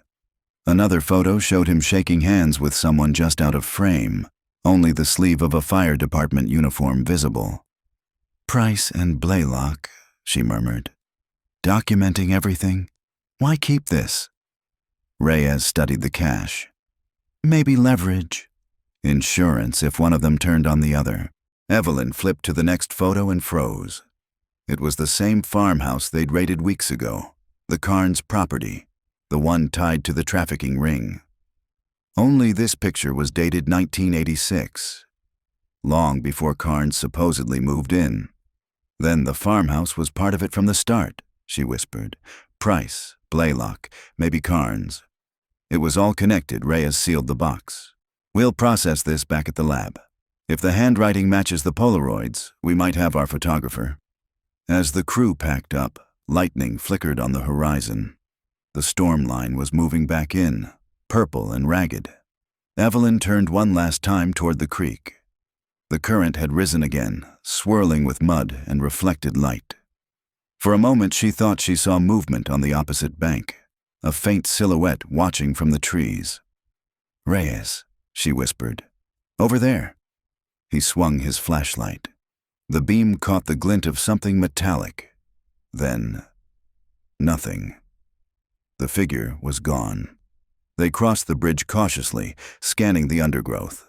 On the far side, they found only a motorcycle track leading up the slope to the road. Embedded in the mud was a single Polaroid, face down. Evelyn lifted it carefully. This one showed the open grave they'd just left, viewed from above. Across the white border was a new message, written in the same bold hand. "You found the wrong ones." Reyes's jaw tightened. He's feeding us piece by piece. Evelyn slipped the photo into an evidence bag. Then we follow the trail until he slips. Whoever he is, he's been part of this since 1984. The rain began again, fat cold drops smearing the mud. By the time they reached their car, the creek was already swallowing the dig site, washing away footprints and tire marks. They returned to the station near midnight.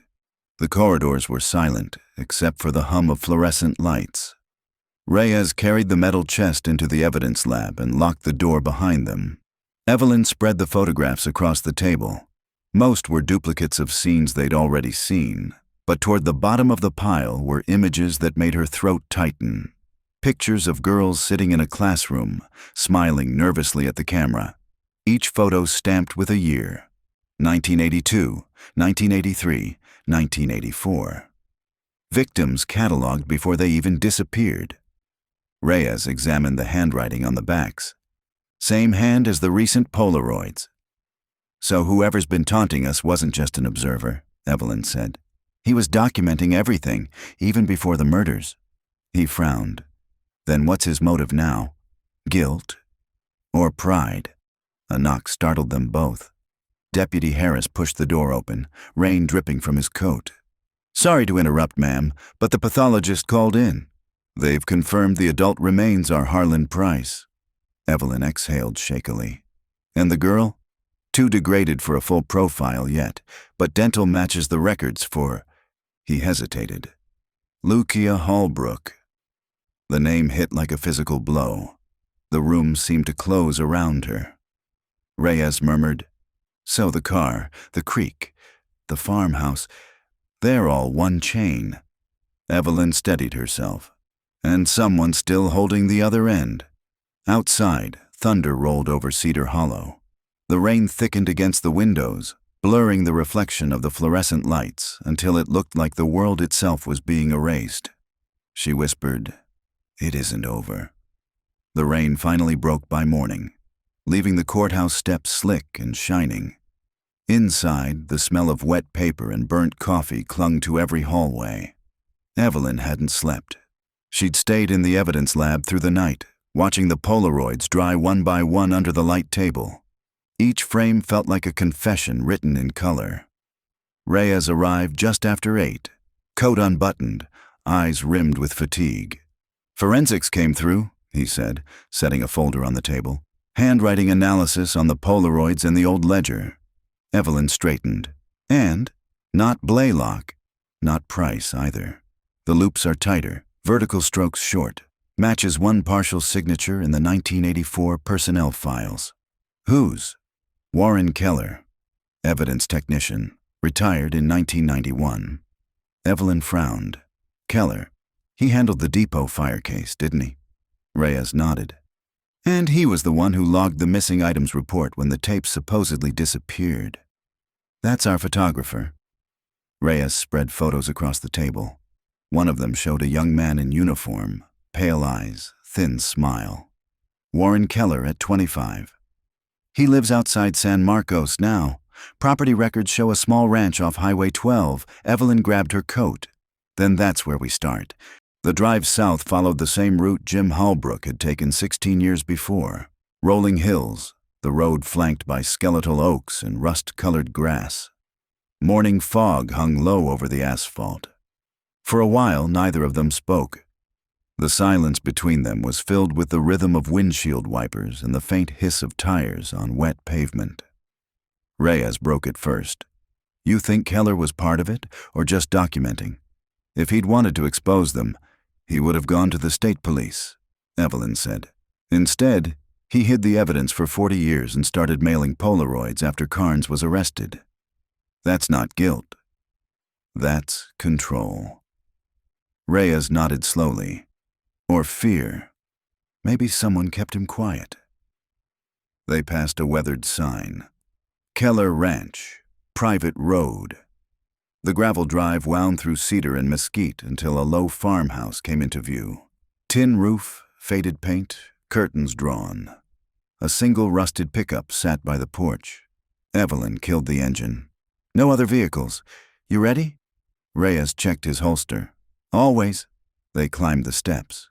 Before Evelyn could knock, a voice called from inside, cracked and weary. Doors open. She pushed it in. The smell hit first. Disinfectant, dust, and something metallic. The living room was lined with stacks of old newspapers and photo boxes. An oxygen tank hissed quietly beside an armchair where a frail man sat wrapped in a blanket. His eyes were the same pale blue as in the file photo, though clouded now with age. "You're Evelyn Shaw," he said before she could speak. "I've been expecting you." Reyes exchanged a glance with her. "Mr. Keller, we're investigating the 1984 disappearances connected to Sheriff Blaylock and Fire Captain Price. We believe you handled evidence from that case." Keller's thin lips twitched into something that might have been a smile. "Handled it? Buried it? Depends on who you ask." Evelyn stepped closer. "You took the photographs." He didn't deny it. Instead, he gestured toward a cabinet in the corner. "Bottom drawer." Third box from the right. Reyes crossed the room and pulled it out. Inside were rolls of undeveloped film, negatives, and envelopes labeled in the same precise handwriting. On the top of the pile lay a single Polaroid, fresh, untouched. It showed the creek dig site from 2 nights ago. Evelyn's pulse spiked. "You've been there recently." Keller's breath rasped through the oxygen line. "I haven't left this chair in 6 months." "Then who took this?" "Someone who still thinks he owes me." Reyes unfolded a small notepad. "You're saying you had a partner?" "Not partner." Keller's eyes drifted toward the window, where sunlight leaked through the blinds in thin bars. "A student." Evelyn moved closer. "Who?" "You'll find him where it all began," Keller murmured. "The depot's gone, but the basement's still there. He keeps the dark room. Keeps it. For developing ghosts," Keller said softly. "That's what he calls it." He coughed violently. The hiss of oxygen deepened. Evelyn crouched beside him. "Mr. Keller, we need a name." His gaze found hers. Sharp for an instant. "Ask Price's boy." Before she could question further, the monitor beside the chair beeped in alarm. Keller's breathing hitched, then stilled. The line on the small screen flattened. Reyes reached for a pulse and shook his head. Evelyn stood slowly. The house was silent except for the hiss of the oxygen tank. On the table beside Keller's hand lay another Polaroid, half developed. She picked it up. It showed the inside of a basement room, bare concrete, a hanging red bulb, and on the back wall, hundreds of photographs pinned in perfect rows. The rain had begun again by the time they left Keller's ranch, thin, needling drops that seemed to whisper against the windshield. Evelyn drove in silence, the Polaroid Keller had clutched still drying on the dashboard. Every mile south toward Cedar Hollow felt like a descent into something older than the storm, older even than the case itself. Reyes studied the photograph under his phone light. The basement, he mentioned. If the depot was demolished, where would it be now? New industrial park went up over the site 5 years ago, Evelyn said. Half the old foundation's still underneath. City never filled it. Too expensive. So Price's boy could have been using it all this time. "Price never had kids on record," she murmured. "Maybe a foster, someone from the department he took under his wing." Reyes closed the folder on his lap. "Then that's our photographer." They reached the industrial park near midnight. The place was deserted. A sprawl of prefab warehouses crouched beneath sodium lights. Evelyn cut her headlights and rolled to a stop beside a rusted chain-link fence. Beyond it, the faint outline of the old freight ramp still jutted from the earth like a broken rib. Reyes pried open the padlock with a crowbar. They slipped inside, boots sinking into the mud. The wind carried the smell of creosote and stagnant water. The main structure was little more than a shell, roof half collapsed, walls streaked with graffiti. But at the far end, hidden behind a stack of shipping pallets, a narrow door gaped open. Concrete steps descended into darkness. Evelyn switched on her flashlight. The beam caught the glimmer of moisture on the walls, the faint outline of old wiring. At the bottom lay a single corridor. A red bulb glowed dimly at the far end, swinging gently as if disturbed moments earlier. Reyes drew his weapon. "After you," he whispered. They moved down the corridor, slow, deliberate. The air grew colder, thick with the scent of developer and ammonia. When they reached the room, both stopped short. Hundreds of photographs papered the concrete walls, pinned in perfect rows like insects under glass. Each Polaroid captured faces, girls, young women, even men in uniform, all lit by the same harsh flash. A single workbench sat beneath the red light, trays of developers still wet. On it rested an open camera. Evelyn's pulse hammered. "He's been printing them here." Reyes stepped closer. "Look at this, dates in the corners. The most recent is yesterday." A faint creak came from behind them. Both turned. A figure stood at the top of the stairs, backlit by the stormlight above. Tall, broad-shouldered rain slicker dripping. In one hand he held a camera, in the other a small tape recorder. "Drop it!" Reyes shouted. The man didn't move. Instead, he pressed the shutter. The flash exploded white, blinding. When Evelyn's vision cleared, he was gone, footsteps echoing up the stairs.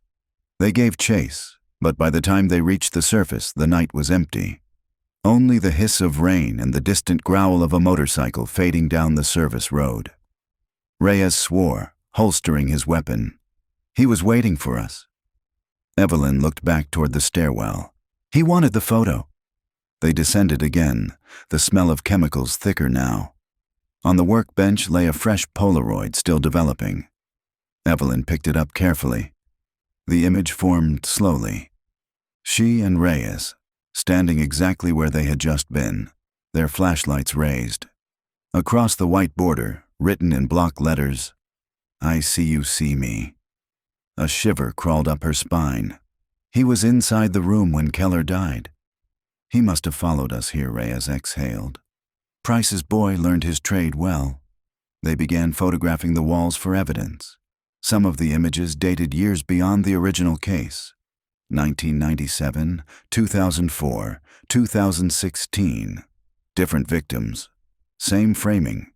The photographer had never stopped. Evelyn's phone buzzed. Unknown number. She hesitated, then answered. A man's voice. Calm, close, familiar from the tapes. "Greater than, you finally found my studio." "Who is this?" she demanded. "Names don't matter. You already have my father's, Price's son? He taught me that every truth needs a picture. You've been looking at mine all night. Why now?" Evelyn asked. Silence. Then, "Greater than, because you were there once too." The line went dead. Reyes stared at her. "What did he say?" "That I was there." She looked around the red-lit room, heart pounding. "Reyes, the first Polaroid that came in the mail, the one of the girls, was taken with my old department issue camera, the one that went missing after the depot fire." Reyes's eyes widened. "You think he's framing you? Or reminding me?" She set the phone down, staring at the rows of faces on the wall. Each one seemed to watch her under the red glow. Somewhere above, thunder rolled like the closing of a door.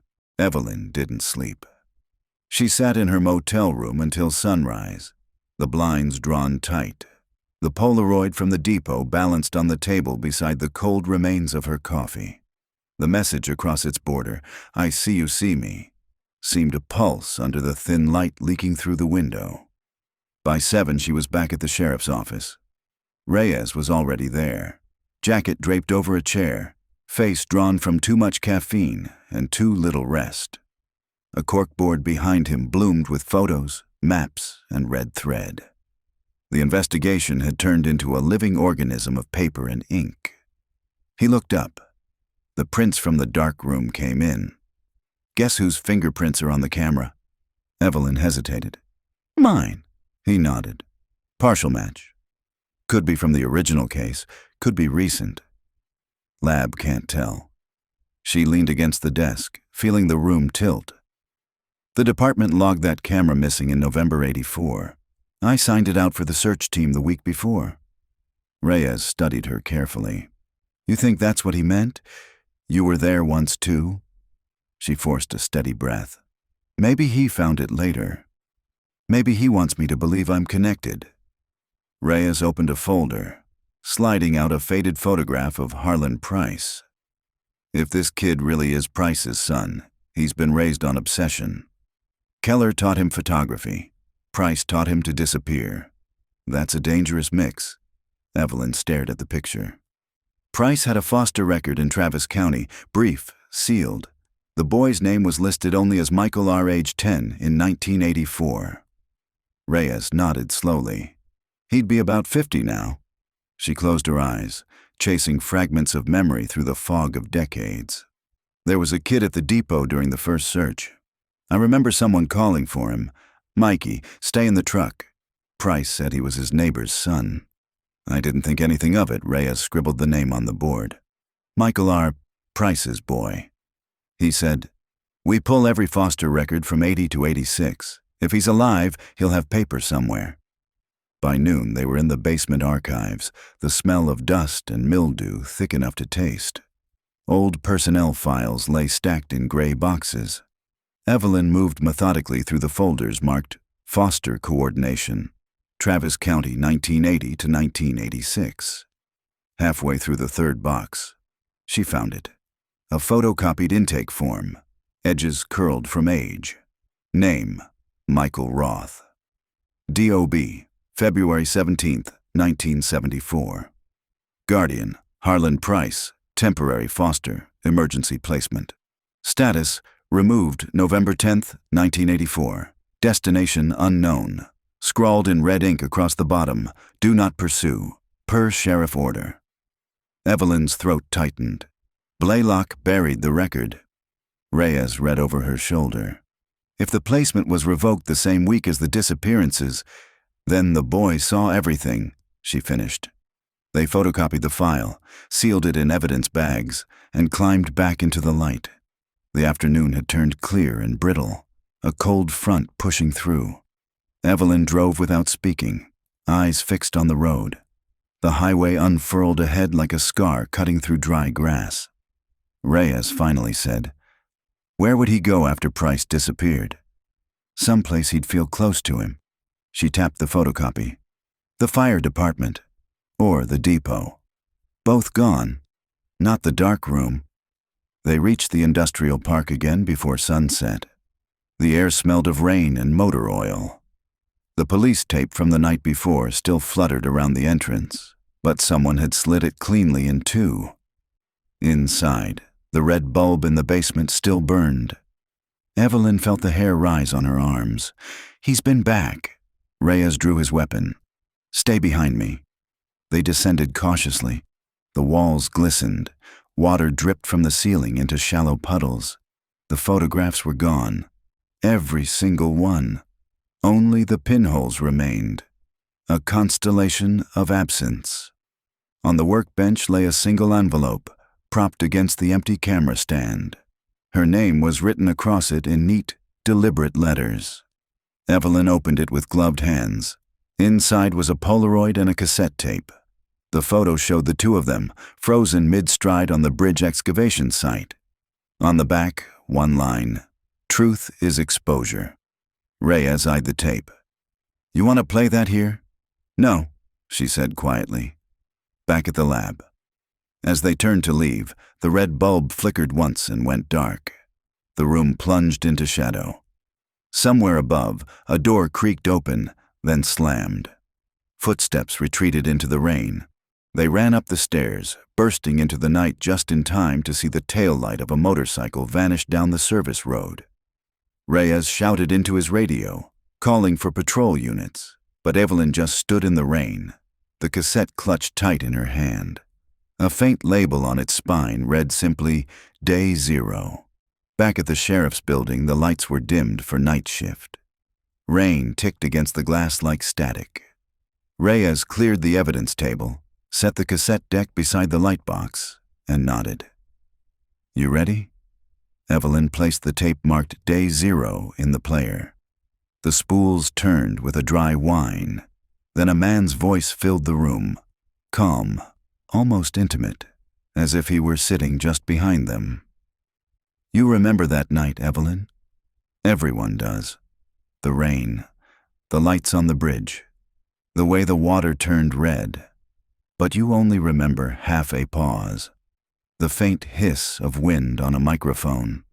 I was in the truck. I saw you come down the embankment with your flashlight. You looked straight at me, then at my father. You told him to leave the scene before Blaylock arrived. You told him you'd fix it. Evelyn's stomach twisted. No, she whispered. Reyes stopped the tape. He's lying, trying to get into your head. Play it, she said. I waited in that truck until morning. You drove away with the camera. You said the pictures were too much for the department. You said no one would understand. Another hiss, then the sound of footsteps splashing through water. You were right. No one did. The tape clicked off. Silence expanded through the room like smoke. Reyes rubbed his temples. He spliced that from old recordings. You were 21 in '84. There's no way you let a cover-up. But she wasn't sure. Fragments of memory began to surface. Flashes of that night, the smell of gasoline, Price's voice calling her name, a flashlight beam cutting across a child's face in the truck window. She pressed her palms to her temples. I remember shouting. I told Price to leave the kid out of it. Then Blaylock pulled up and, Evelyn! Reyes's tone was firm, grounding. He's trying to rewrite the story. Whatever you said that night, it wasn't a cover-up. She nodded slowly, forcing air into her lungs. He wants me to doubt myself. He wants to control the narrative the way his father did, with pictures and sound. Reyes rewound the tape, studying the waveforms on the monitor. There's background noise, train horns, crickets, water flow. Same environmental pattern as the Depot Creek area. He recorded this recently, so he's nearby. Within 10 miles, maybe less. He leaned over the map wall and circled the overlapping zones. The depot ruins, the creek, and Keller's ranch forming a triangle. If we set cameras at these access points, he'll have to pass one to keep filming us. Evelyn managed a thin smile. Catch the photographer with his own lens. They spent the next 2 hours preparing equipment. By 3 a.m., the storm had weakened to a steady drizzle. Reyes loaded the last motion-triggered camera into the SUV. You sure you're up for this? He asked. I've been chasing ghosts for 40 years, she said. Might as well let one chase me back. They drove out to the service road skirting the industrial park and placed the first camera near the broken fence. The second went by the bridge, hidden under an overhang of roots. The third they set at the edge of Keller's property, facing the old cedar windbreak. As Reyes adjusted the last tripod, a faint engine hum drifted through the rain. High, distant, but unmistakable. Motorcycle. Evelyn grabbed her flashlight and swept the tree line. A glimmer of chrome flashed, then vanished behind the pines. Reyes, he's here. They ran toward the road, mud splattering their boots. The motorcycle burst from the trees, headlight cutting through the mist. For an instant, the rider's face caught the beam of Evelyn's light, gray eyes, the unmistakable set of Price's jaw. Then he veered hard, tires spitting gravel, and disappeared into the dark. Reyes raised his radio. Unit 4, suspect heading north on County 7, Black Triumph, plate unknown. Static answered. The signal was dead. They stood in the rain, breathing hard. Evelyn still clutched the flashlight. Its beam trembled slightly. He wanted us to see him, she said. Then we have him on camera, Reyes replied. He was right. When they returned to the station at dawn and pulled the memory card from the first unit, the screen filled with the grainy image of the rider passing through the frame. But there was something else. Someone standing behind him on the bike, a smaller figure in a rain hood, barely visible. Evelyn froze the frame and magnified it. A child's face, no older than 12, staring directly into the lens. Reyes whispered. He started again. Evelyn felt her pulse quicken, a chill crawling up the back of her neck. No, he's continuing outside. The first light of morning bled across the clouds, turning the wet asphalt silver. The hunt was no longer for a ghost from 1984. It was for a man alive and teaching another how to become him. The photo of the boy haunted Evelyn more than the writer himself.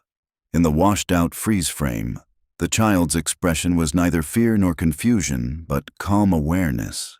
Someone who knew he was being seen and had chosen to look back. By morning, the road steamed under a low winter sun. Reyes and Evelyn spread the photos across the operations table. Deputies came and went, murmuring about checkpoints, but every new lead pointed to dead ends. Reyes tapped the image. The tag on the jacket. See that? Evelyn leaned closer. A stitched patch, partially obscured by rain blur, read, Hensley Feed and Grain. That's out past Thorndale, she said. They closed in 09. The site's still there, though. 2 barns and a service shack. Reyes grabbed his coat. Let's see if our ghost has a stable. The drive east followed 2-lane roads through farmland brittle with frost. The sky was pale, colorless.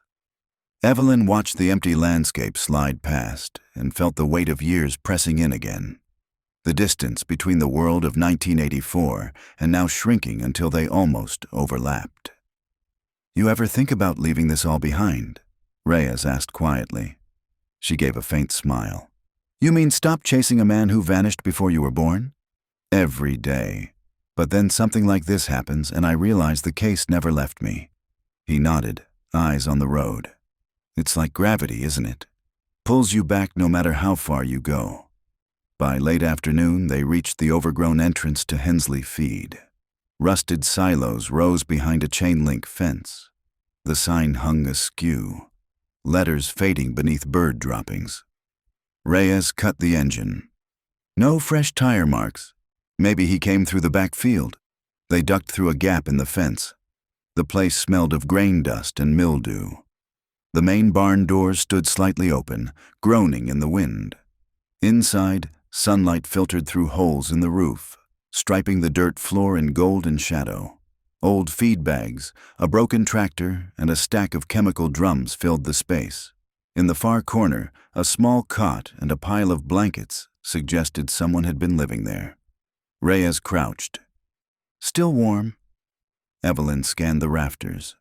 Strings hung from the beams, each ending in a tiny metal clip, the kind used to hang photographs. A makeshift darkroom without walls. On the cot lay another Polaroid camera and a notebook wrapped in plastic. She opened it carefully. Each page contained sketches, faces drawn in charcoal, all of them women, each with their eyes blacked out. Beneath every portrait was a date. The most recent, November 2nd, 2024. Reyes muttered, "He's documenting again." Evelyn flipped to the back. The final page held a single sentence in uneven handwriting. He says the world ends when the pictures stop. They found more evidence near the rear of the barn. Footprints, small, maybe a child's, leading to the service shack. The door was padlocked from the outside. Reyes forced it with a crowbar, and the smell of stale air hit them. Inside, the walls were papered with photographs, hundreds of them, close-ups of faces half-lit, eyes wide, mouths open mid-breath. None older than a few months. In the center stood a rickety table with a battery-powered lantern. On it, a meal half-eaten. 2 bowls, one large, one small. "He's been feeding someone," Reyes said. Evelyn stared at the photos. "Or teaching them." She picked one from the wall. It showed the junkyard in San Marcos, the crushed red Cadillac, taken days before they'd found it. Her heart dropped. He's been following every step. A noise behind them made Reyes whirl. From the shadows near the doorway, a figure darted out. A small boy, thin, dark hair plastered to his forehead. He bolted through the gap in the fence. "Stop!" Reyes shouted, sprinting after him. Evelyn followed, boots slipping in the mud. The boy cut across the field toward a tree line. Beyond it, the faint gleam of metal, an old trailer half buried in weeds. They cornered him there. The boy stumbled to a stop, breathing hard. He couldn't have been more than 12. His eyes, gray, identical to the man on the motorcycle. Reyes raised a calming hand. "It's okay. "We're not here to hurt you." The boy said nothing. His clothes were wet and filthy. A small Polaroid camera hung from a cord around his neck. Evelyn stepped closer, soft voice steady. "What's your name?" He hesitated, then whispered, "Michael." The name hit her like a physical blow. Reyes exchanged a look with her. "Michael Roth." The boy shook his head. "Michael Price." Evelyn's pulse quickened. "Who told you that?" He looked toward the tree line. "My father. He said you'd come." The boy's voice trembled, but his gaze was unwavering. He stood like a small shadow in the gray light. Reyes holstered his weapon. "Michael, where's your father now?" The boy pointed toward the woods behind the trailer. "He said he'd come back when the sky turns orange." Evelyn looked west. The last edge of daylight was burning through the clouds. "That's tonight." They led him gently toward the cruiser parked on the service road. He moved without protest, barefoot and silent. When she tried to take the camera from around his neck, his hand shot up instinctively, gripping the strap. "It's okay," she said softly. "No one's going to take it from you." He stared at her for a long moment before whispering, "He said, if I stop taking pictures, people disappear." Evelyn felt her throat tighten. "Did he tell you who taught him that?" "My granddad," the boy said. "He said pictures keep us alive." Reyes met her eyes. Price's legacy. They got the boy into the back of the car, heater humming against the cold. He hunched forward, palms flat on his knees. The camera pressed between them. Evelyn sat beside him while Reyes radioed in. "Michael," she asked, "when did you last see your father?" He thought for a moment. "He left last night. Said he had to finish the circle." "What circle?" He pointed one finger toward his temple. "Here." Then, to the window. "And there." Evelyn studied him. The pattern of his speech, the distant tone. It wasn't the voice of a child raised freely. It was ritual. A script. "Do you know what's on that camera?" she asked gently. He looked down. People sleeping. People waking up. He says they look different right before they open their eyes. Her pulse quickened. "Who are they?" He shrugged, confused. "Sometimes they wake up. Sometimes they don't." Reyes returned, frowning. "Backup's 15 minutes out. Let's get him to the office." But as Reyes started the car, Michael suddenly said, "Wait." He's watching Evelyn turned. "Where?" The boy lifted the camera, aimed it at the tree line. The flash went off, momentarily blinding them. In that instant of light, Evelyn saw movement, a figure halfway between the trees, the unmistakable glint of a lens. "Go!" Reyes shouted. They tore across the muddy field. Branches whipped at their arms as they plunged into the woods. The air smelled of pine and gasoline. Somewhere ahead, a motorcycle coughed to life. They burst through a clearing just as the engine revved. The rider, same leather jacket, same gray eyes, looked back once before tearing down the dirt trail. The rear tire flung mud like spray. Reyes fired twice into the air, more warning than aim, but the bike disappeared into the mist. The echo of the engine faded until only rain remained. When they returned to the car, Michael sat perfectly still, staring at the camera in his hands. "He said you'd chase him," he murmured. "He said you always chase." Evelyn crouched beside him. "Michael, listen to me. He hurt people. We need to stop him before he hurts anyone else." The boy's eyes flickered with something like doubt. "He said you hurt my grandfather." The words hit her like ice water. "That's not true." He didn't answer. Instead, he unspooled the camera film and held it out to her. The images developed slowly in the cool air. Frames of the depot, the farmhouse, and finally one that made her blood run cold. A photo of her own motel window from the night before, taken from across the street. Reyes leaned in. "He's been there." Evelyn stared at the image. A reflection in the glass revealed her own silhouette behind the curtain, caught unaware. a ghost inside her own life. She closed the camera, sealing the remaining film. "We're done being his subjects." They drove back under the fading light. Michael dozed in the back seat, small against the seatbelt. Every few miles he murmured in his sleep, snatches of half-remembered commands. "Hold the frame steady. Don't blink.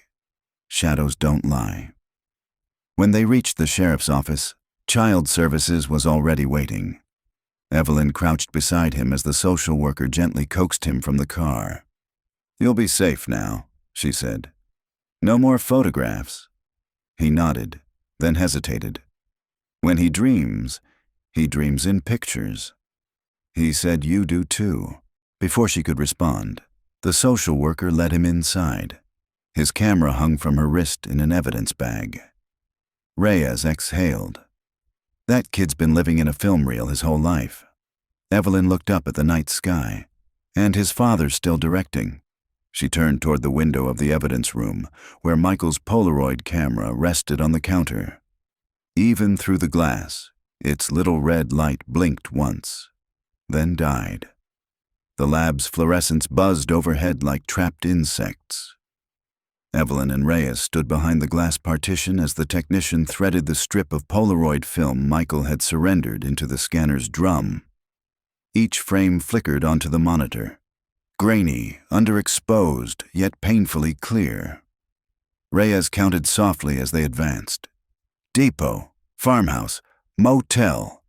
Then the next image froze both of them. It wasn't the motel this time. It was the bridge from 1984, the night the case began, fresh, alive, as though the photograph had been taken only hours earlier. Rain streaks silvered the lens. A woman's figure stood near the guardrail, flashlight in hand. "Evelyn." The tech zoomed in. "Timestamp embedded in the film code," he said. "Generated by a vintage Polaroid SX70, same serial that was logged missing from your department in '84. This frame, this exact one, was exposed less than a week ago."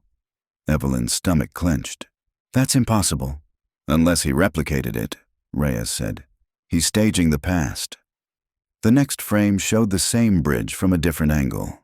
A man's silhouette stood where Jim Halbrook's car had once gone off the road, hands raised as though conducting an unseen orchestra. The caption scrawled along the border read, "Reconstruction 1." Frame after frame continued. Scenes they knew only from evidence files. Keller's darkroom, the Depot Creek, even the junkyard. Each restaged with mannequins or blurred human figures. Someone was recreating the entire case photograph by photograph. The tech looked uneasy. "Sir, ma'am, there's something else. Last section of the roll is audio sync film. Experimental. Captures a faint magnetic pattern like tape. We can run it through the spectrometer." "Do it," Reyes said. The machine hummed, converting faint static into sound. Through the speakers came whispers, water, wind, then a man's breath close to the microphone. "Day 0, exposure begins. She watches, she forgets." The voice was older now, rasping but unmistakably Harlan Price. Evelyn gripped the table edge. "He's alive," Reyes exhaled. "Or he recorded this years ago and someone found it." The audio continued. "Every truth needs light. Every witness must become film, then silence." Evelyn turned to the tech. "Where did the roll start?" "Exact coordinates from metadata." He brought up a map. "County Route 11, that's the quarry north of Hensley Feed." Reyes grabbed his jacket. "Let's go."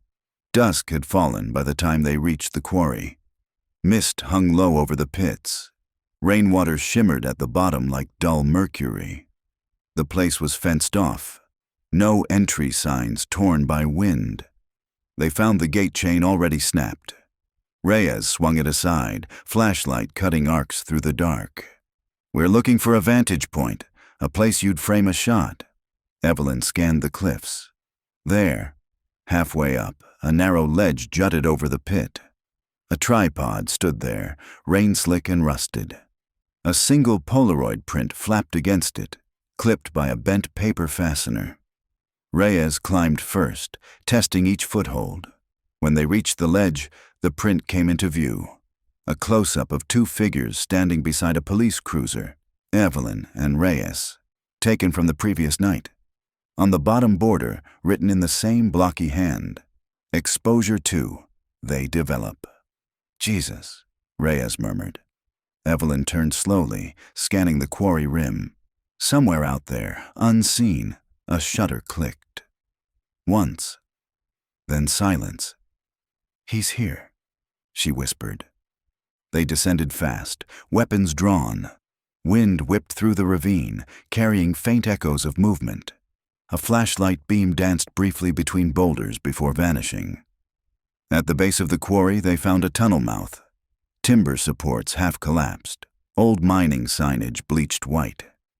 A cable snaked inside, leading to a faint red glow.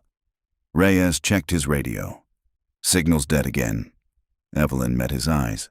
"Then we finish this the old way?" They ducked into the tunnel.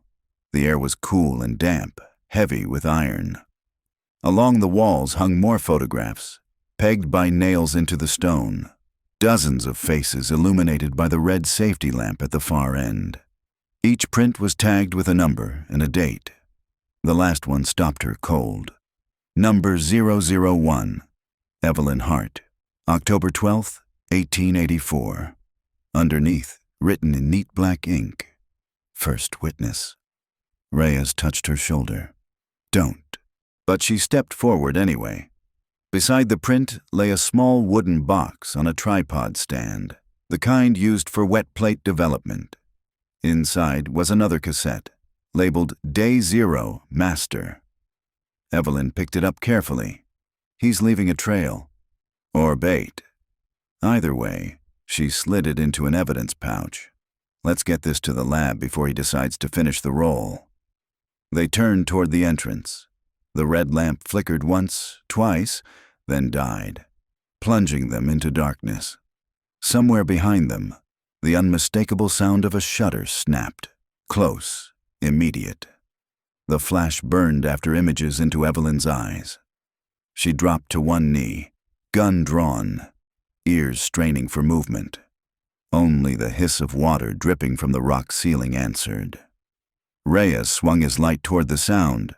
"Left tunnel, go!" They moved as one, backs brushing stone, boots sliding on slick shale.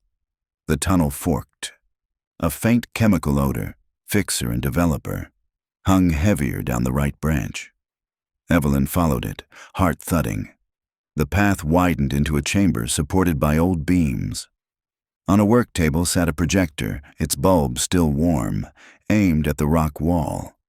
A reel turned lazily, spilling grainy footage across the stone. Flickers of rain, a bridge, the outline of a woman holding a flashlight. Evelyn stepped into the beam. The image wavered as if the past and present were touching. On the soundtrack came a man's voice, echoing from the speakers. Prices again, younger, urgent. "You said you'd help me, Evie. You said no one would blame the kid." Then another voice, faint but unmistakable. Hers, from 40 years ago.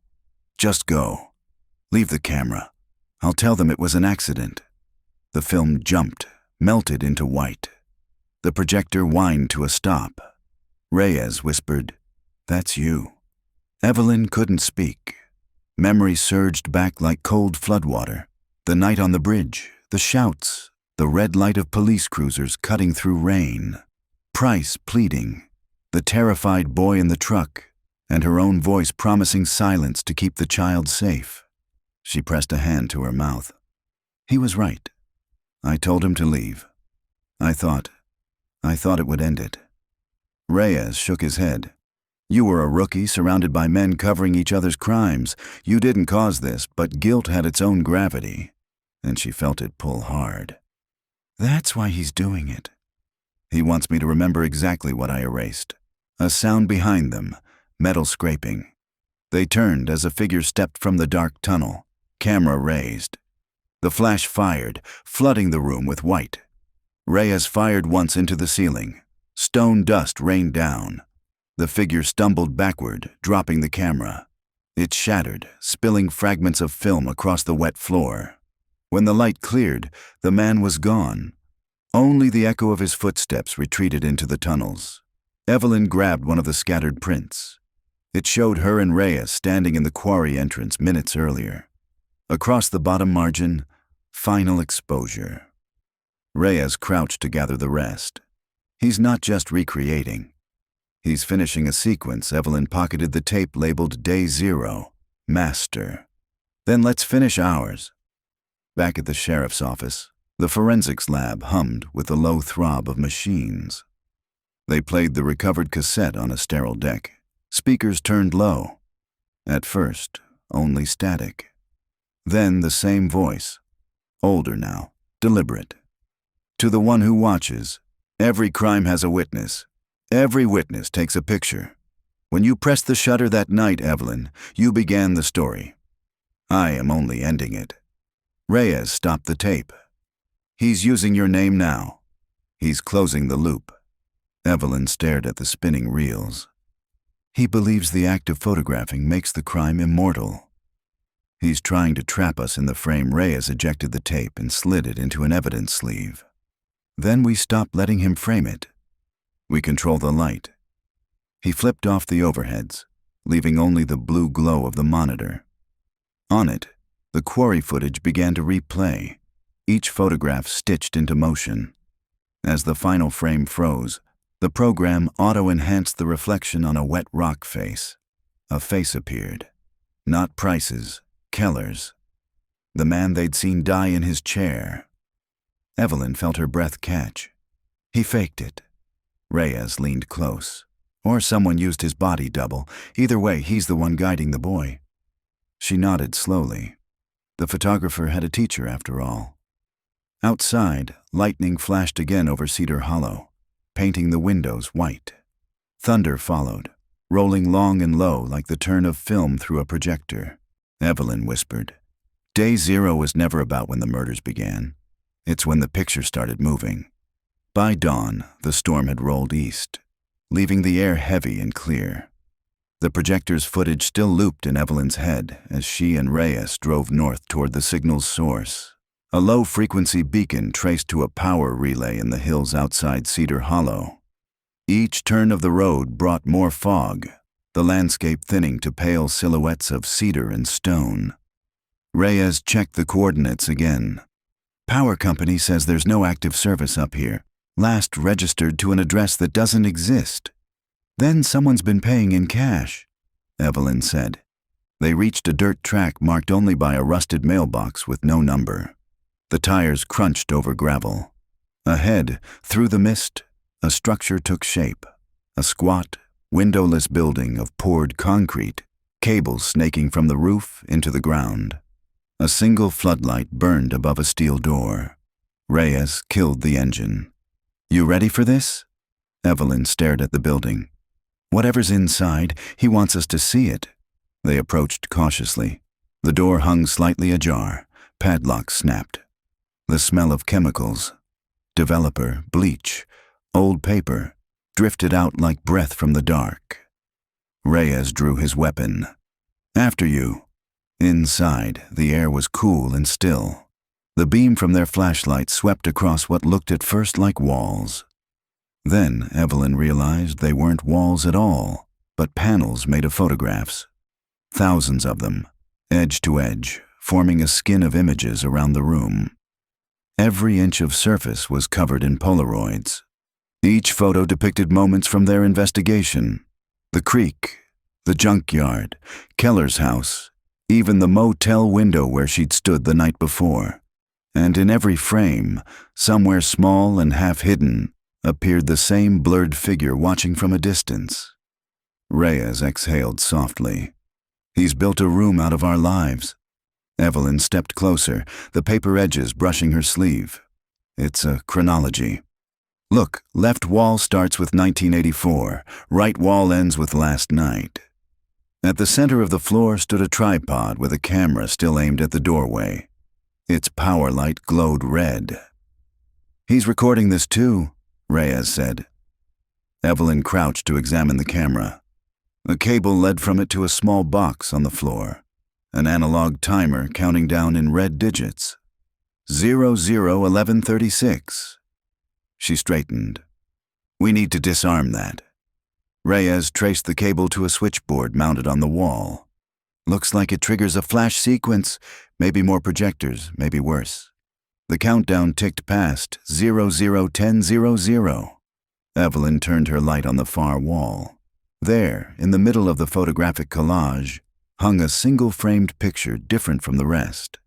An image of a young Keller standing beside Harlan Price, both smiling, a boy between them. Michael Roth, 10 years old, clutching a Polaroid camera. Beneath it, handwritten in ink that had bled through the photo paper. The first frame holds the last. Reyes glanced at the timer. 8 minutes. She looked back at the collage. Something was off. Tiny misalignments in the photos, slight gaps forming a faint outline. She stepped back, squinting. The images created a larger picture. A face emerging from the mosaic. Keller's. Evelyn whispered, "It's a portrait." Reyes moved closer to the switchboard. "You think the timer triggers the rest of it? Or erases it?" 00:06:45. A faint rustle came from behind the photo panels. They froze. The sound grew louder. A shuffling, then a soft thud, like footsteps on paper. Reyes hissed, "He's in the walls." The rustling stopped. Then a voice, low and deliberate, echoed through hidden speakers. "Welcome to the frame." The tone was unmistakably Keller's, older and weaker but alive. "Every story needs its darkroom. You've brought enough light to finish mine." Evelyn scanned the room. "Keller, stop this. The boy's safe. It's over. Not until the image is complete." The timer clicked down to 0 hours, 5 minutes, 0 seconds. The floodlight above them dimmed to a red glow. Reyes shouted, "He's wired this place to blow the evidence. Power surge through the projectors. We need to kill the main." He crossed to the board and yanked the cables free. Sparks snapped, the red light flickered, and the timer froze at 0 hours, 4 minutes, and 2 seconds. Silence. Then a mechanical whirring from the center of the room. The camera on the tripod tilted up, its lens focusing directly on Evelyn. "Smile," Keller's voice said. The shutter snapped. The flash hit her like a concussion of light. When Evelyn's vision cleared, her reflection stared back from every wall. Hundreds of her own faces captured mid-blink, mid-fear. The camera's motor whirred again, printing images that fluttered to the floor like white leaves. "Reyes, I've got it." He ripped another bundle of cables from the switchboard. The red glow faltered, steadied, then dimmed to a pulse. Somewhere behind the photographs, machinery groaned. A section of wall shifted. One of the panels peeled outward, and a figure stepped through the gap. Thin, stooped, wrapped in a photographer's apron dusted with silver residue. Keller. His skin was parchment, his breath wheezing through the mask of age, but his eyes gleamed with the same cold precision that had stared from the Polaroids. Evelyn raised her weapon. "Hands where I can see them." He smiled faintly.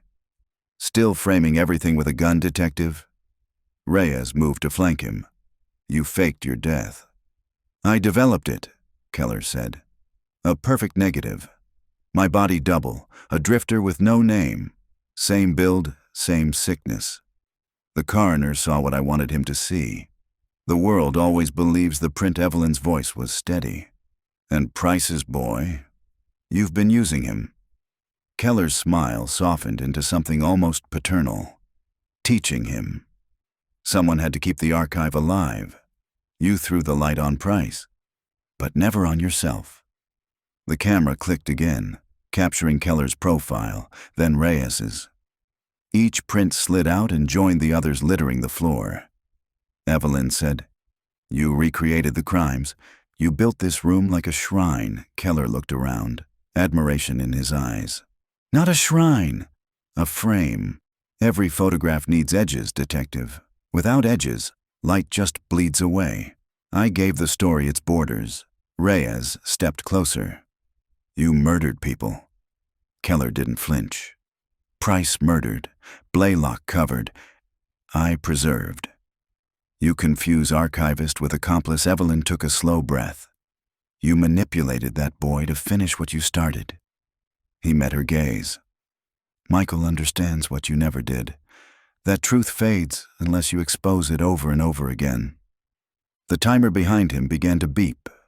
Numbers climbing this time, counting upward instead of down. Keller turned toward it. Every film needs development. You've brought the last chemical. He reached for the switchboard. Reyes lunged, grabbing his arm. The two men crashed against the wall of photographs. Hundreds of Polaroids tore free and scattered. Keller slammed an elbow into Reyes's ribs and stumbled toward the tripod. Evelyn fired once, a warning shot that shattered the floor beside him. Keller, stop it! He froze, chest heaving, eyes flicking between her and the camera. You can't stop an image once it's started. Maybe not, she said, but you can decide how it ends. He hesitated, a flicker of doubt, then the faintest nod. His hand dropped from the switch. The red light pulsed once, steadied, and the machinery whined down. For a heartbeat, there was only silence and the rustle of falling photographs. Then, Keller collapsed. The camera clicked one final time as he hit the floor, the print sliding out slowly, developing in the dim light. Evelyn knelt beside him. His eyes had gone unfocused, breath thin as dust. Tell me why, she whispered. Keller's voice was barely audible. Because we forgot them. The girls, the fire, the noise. It all fades. But pictures. His hand twitched toward the camera. They remember. His chest stilled. The timer on the switchboard stopped at 11:11:11, digits frozen like a signature. Reyes shut down the power completely. He rigged it to record everything. Microphones, motion sensors, maybe remote feeds. Whole place is a live archive. Evelyn picked up the last Polaroid the camera had printed. It showed Keller lying where he now rested, eyes closed, light spilling across his face. Across the bottom margin, handwritten in a trembling scrawl, "End of frame." She slipped it into an evidence bag. Let's make sure it finally ends here. They left the building as dawn broke over the hills. Behind them, the floodlight flickered once and went dark. For the first time in decades, Cedar Hollow was quiet. The first light of morning bled across the police perimeter like diluted ink, tinting the fog above the valley a weary pink. The farmhouse crouched in the mist, its walls half collapsed now that the investigators had stripped the equipment away. From a distance, it looked almost peaceful, an old wound finally sutured shut. Inside the mobile command van, monitors glowed with the recovered drives from Keller's archive. Hundreds of files lined the screen, folders labeled Frame A, Frame B, Development, Day 0. The last one was still locked. Evelyn stood beside Reyes, coffee cooling in her hand, her reflection ghosting across the monitor's glass. Neither of them had slept. Keller's final words still clung to the inside of her skull. Pictures remember. Server imaging's done, said a technician from behind them. Everything's mirrored. But Day 0 won't decrypt without a passphrase. Reyes rubbed the bridge of his nose. Try Keller's birthday, his mother's name, the case numbers. Already did, the tech replied. None fit the checksum. Evelyn stared at the string of dots blinking on the password prompt. Try the date of the first disappearance, October 12th, 1984. The tech keyed it in. The screen flickered, then bloomed into motion. Grainy video footage, time-stamped 00:00:00/10-12-84. A room appeared, familiar yet older. Wallpaper yellowed with nicotine, a rotary phone on the table. The lens panned slowly until it framed a man in a suit sitting beside a small girl on a couch. The man smiled awkwardly. The girl stared straight into the camera. Evelyn felt the blood drain from her face. That's Jim Halbrook and his daughter Lucia. Reyes leaned forward. This was the night before they vanished. On screen, Jim said something too muffled to hear. The child reached for a blue handbag on the floor, holding it up to show the camera. The focus wavered. The operator adjusted it, and for a split second, the reflection in the window behind them showed another figure. The cameraman. Tall, thin, wearing a dark photographer's apron. Keller. The image froze, then jumped forward several minutes. The camera now faced the front door. Someone knocked. Jim opened it, revealing two figures outside. A boy of about 10 and a man whose face remained just out of frame. Reyes whispered, "Charlie Carnes."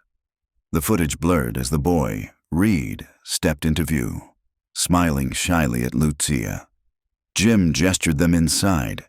Keller's voice, distant but clear through the microphone, said, "Hold the frame steady." Then the screen turned white. Evelyn's stomach twisted. The audio continued. Footsteps, a scrape, the soft thud of a closing door. But the picture remained blank for 20 long seconds before cutting to a new scene. Headlights on a dirt road, the Cadillac's hood ornament glinting in the glare. Through the windshield, the boy's silhouette looked back at the camera once, eyes wide, frightened. Reyes hit pause. "He filmed everything." "From the beginning," Evelyn said. "Day 0 wasn't the end, it was the start." They let the footage roll. Dozens of short clips followed.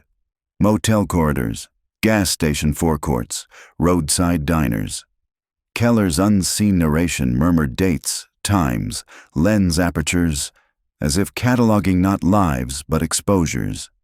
Each clip ended with the same mechanical sound, the shudder of a Polaroid snapping, then the whine of film ejecting. The last segment froze on a static shot of a limestone sinkhole, the same one investigators had searched the previous day. Keller's voice whispered from somewhere close to the microphone. "Light never dies. It just waits in the dark." The video ended. The screen returned to the folder view. Below, Day 0 was another hidden file. Frame final. Evelyn exhaled slowly. He knew this would surface. "He left a map for us," Reyes looked over. "To what?" "We already have the victims, the bodies, the confession." She shook her head. "Not all the victims, Frank. Look." She tapped the list of subfolders, each marked with a single date. After 1984 came 1988, 1992, 1999, and one more, 2021. Reyes frowned. That's less than 4 years ago. The technician clicked it open. Inside were still photographs, each labeled with GPS coordinates. The first showed the outside of a suburban house at night. The second, a girl standing under a street lamp clutching a blue school bag. The third, an empty crosswalk, streaked with the faint blur of headlights. Evelyn recognized the location instantly. That's East Riverside. That's where the missing college student, Jenna Park, was last seen. Reyes muttered. So Keller kept filming long after he was supposed to be dead. Or someone else continued his work, she said quietly. He always talked about apprentices. Reyes sat back, jaw tightening. Then the archive isn't finished. It's still running outside the van. The morning had burned through the fog, revealing the pale hills beyond Cedar Hollow. Evelyn stepped out into the sunlight. Every instinct told her this wasn't over, that the final frame Keller promised hadn't yet been captured. Behind her, the technician called, "Detective, you'll want to see this." There's a live feed inside the command van. The glow from the monitors deepened, washing the walls in that same red light Keller had loved so much. The technician's hand shook slightly as he clicked the thumbnail labeled Live Feed. A video window opened, black at first, then blooming into faint, shifting gray. At first, Evelyn thought it was static. Then she saw movement. Slow, rhythmic, as though the camera were breathing. The timestamp read 0 hours, 0 minutes, 2 seconds /live. Reyes leaned close. "Location tag?" The tech hesitated. Signals bouncing through half a dozen proxies, but the GPS ping puts it 30 miles east, abandoned rest stop off Highway 21. On the screen, the gray resolved into a corridor. Concrete walls, damp, light seeping from a flickering bulb. A metal door filled the frame. Stenciled across it in flaking paint, Frame 0. Evelyn's pulse jumped. He's got another sight. Reyes grabbed his jacket. We move now. The drive east took less than an hour. The road wound through Cedar Hills, dust rising behind the unmarked cruiser. As they approached the coordinates, a chain-link fence came into view, half-collapsed and lost to weeds. Beyond it stood a squat cinder-block structure with boarded windows. They cut the engine. The only sounds were wind and the ticking of the car's cooling hood. Reyes drew his flashlight. Evelyn followed with her weapon raised. Inside, the air was cold and chemical, the tang of photo developer clinging to everything. The corridor from the live feed stretched before them. The same flickering bulb buzzed overhead. At the end waited the door marked Frame 0. Someone had welded a padlock over the latch, but it hung loose, cut recently. Reyes met her eyes. You ready? Evelyn nodded. They pushed through. The room beyond was small, circular, its walls plastered with prints, faces, landscapes, police evidence photos, layered until no bare surface remained. In the center sat a single camera on a tripod, lens pointed toward an empty chair. A laptop hummed beside it, streaming video through an open connection. Evelyn circled the chair.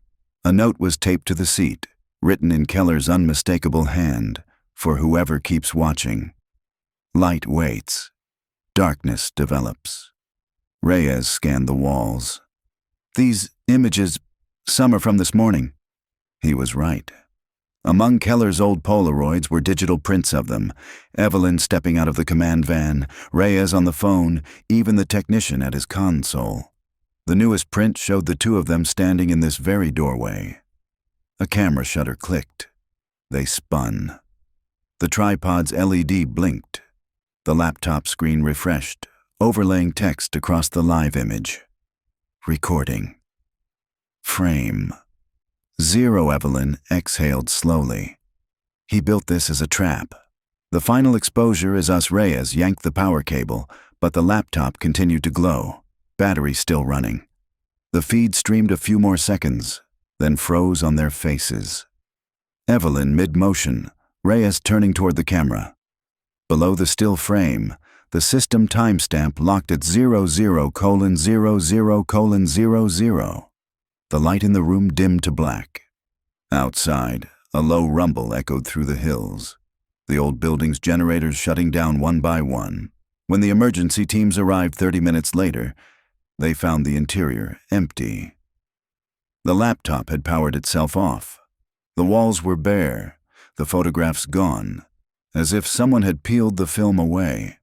Only one thing remained on the chair, a single, undeveloped Polaroid, still gray, its image slowly ghosting into existence. As the chemical reaction finished, the outlines of two figures appeared. Evelyn and Reyes, caught mid-stride, turning toward a light that wasn't visible in the frame. Evelyn stared at it under the dawn's first glow. The picture's margins shimmered faintly, almost wet, as if still alive. Maybe he was right, she said quietly. Maybe light really doesn't die. Reyes slid the photograph into an evidence sleeve. Then we make sure it tells the truth. They walked out into the brightening morning. Behind them, the structure of Frame 0 finally collapsed under its own weight, dust rising in a single pale plume that drifted west toward Cedar Hollow. 6 months later, Austin was already sliding toward another humid summer. The courthouse stood sharp against the washed-out sky, scaffolding still clinging to one wing where renovation crews hammered through the afternoons. Inside, the hallways smelled faintly of polish and paper, a scent Evelyn had come to associate with closure that never quite arrived. The trial of Reed Caraway had dominated every broadcast for weeks. The footage from Keller's archive, the photographs, the testimony of victims rescued from the farmhouse, all of it unspooled before the jury like a nightmare documentary. Reed himself sat silently through most of it, pale and dazed, no longer the willing apprentice of the man who'd raised him in darkness. Keller's name had become legend again, the ghost photographer, the archivist of the dead. His images filled galleries and true crime specials, every clickbait article promising the real story behind the frames. But for Evelyn, it wasn't spectacle, it was residue.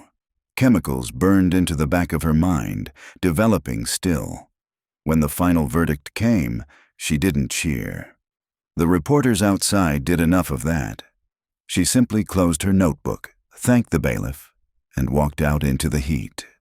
Her apartment was a single-room loft above an old print shop. Boxes of case files lined the walls, copies of Keller's archive, transcripts from the farmhouse, and the original Polaroid sealed in acid-free sleeves. The blue handbag, recovered from evidence, sat on a shelf beside a wilted plant. Its vinyl surface had cracked along the edges, faint traces of developer dust still clinging to the seams. She poured herself coffee and stood by the window, watching the slow traffic below. The city felt both new and ancient, as if time itself had been reprinted too many times, each copy losing a little detail. The knock at her door startled her. It was Reyes. He looked older, more tired than she remembered, lines carved by 6 months of testimony and paperwork. In his hand was a small evidence box, sealed and labeled Archive/Frame 0/Supplemental. "Found this in storage," he said. "Misfiled. Texts say it's from the last sweep at the rest stop." Evelyn took the box carefully. Inside, wrapped in archival paper, lay an undeveloped Polaroid. The chemicals had dried years ago. The image was a dull silver gray. Scrawled on the back, in Keller's hand, were 4 words. "Every story begins twice." Reyes frowned. "What do you think it is?" She studied the gray square, tilting it toward the light. Faint outlines began to shimmer. The shape of a car hood, trees bending overhead, 2 figures standing in the distance. She recognized the Cadillac's emblem, the curve of the highway, the shadow of a camera on the ground. "This was before," she murmured. "Before everything. The first test shot." As she watched, the image deepened, colors emerging like memory finding its way through fog. A younger Keller stood behind his tripod, and beside him, almost hidden by shadow, another man leaned into the frame, adjusting the focus for him. His face was half-turned, but the profile was unmistakable. Reyes whispered, "That's Price." Evelyn nodded slowly. He wasn't just Keller's cover-up. He helped create him. The picture solidified, locking the truth in place. 2 men building the myth that would consume them both. Cold Case 84 hadn't started with a disappearance, she realized. It had started with a collaboration, a shared obsession to preserve darkness and call it art. She slid the Polaroid back into its paper sleeve. "We'll log it," she said quietly. "Let the record finish the story." Reyes lingered at the door. "And after that?" Evelyn looked out the window again. On the opposite building, a streetlight flickered to life even though the sun was still up. The reflection caught in the glass beside her, forming a ghostly double image. 2 silhouettes standing side by side, one just a half step behind. "After that," she said, "we stopped looking through the frame." Reyes hesitated, then gave a weary smile, if anyone can. When he left, the apartment settled back into silence. Evelyn placed the evidence box on the table and turned off the overhead light. Only the faint glow from the window remained, spilling across the Polaroid sleeve like a developing bath. In that dimness, the image inside shifted one final time. The 2 figures in the photograph seemed to move, the camera flash blooming across their faces, freezing them forever at the beginning of everything. Evelyn didn't see it. She had already turned away. Outside, thunder rumbled over the city, rolling toward the hills where Cedar Hollow lay buried under years of quiet dust. And in the dark, the picture kept remembering.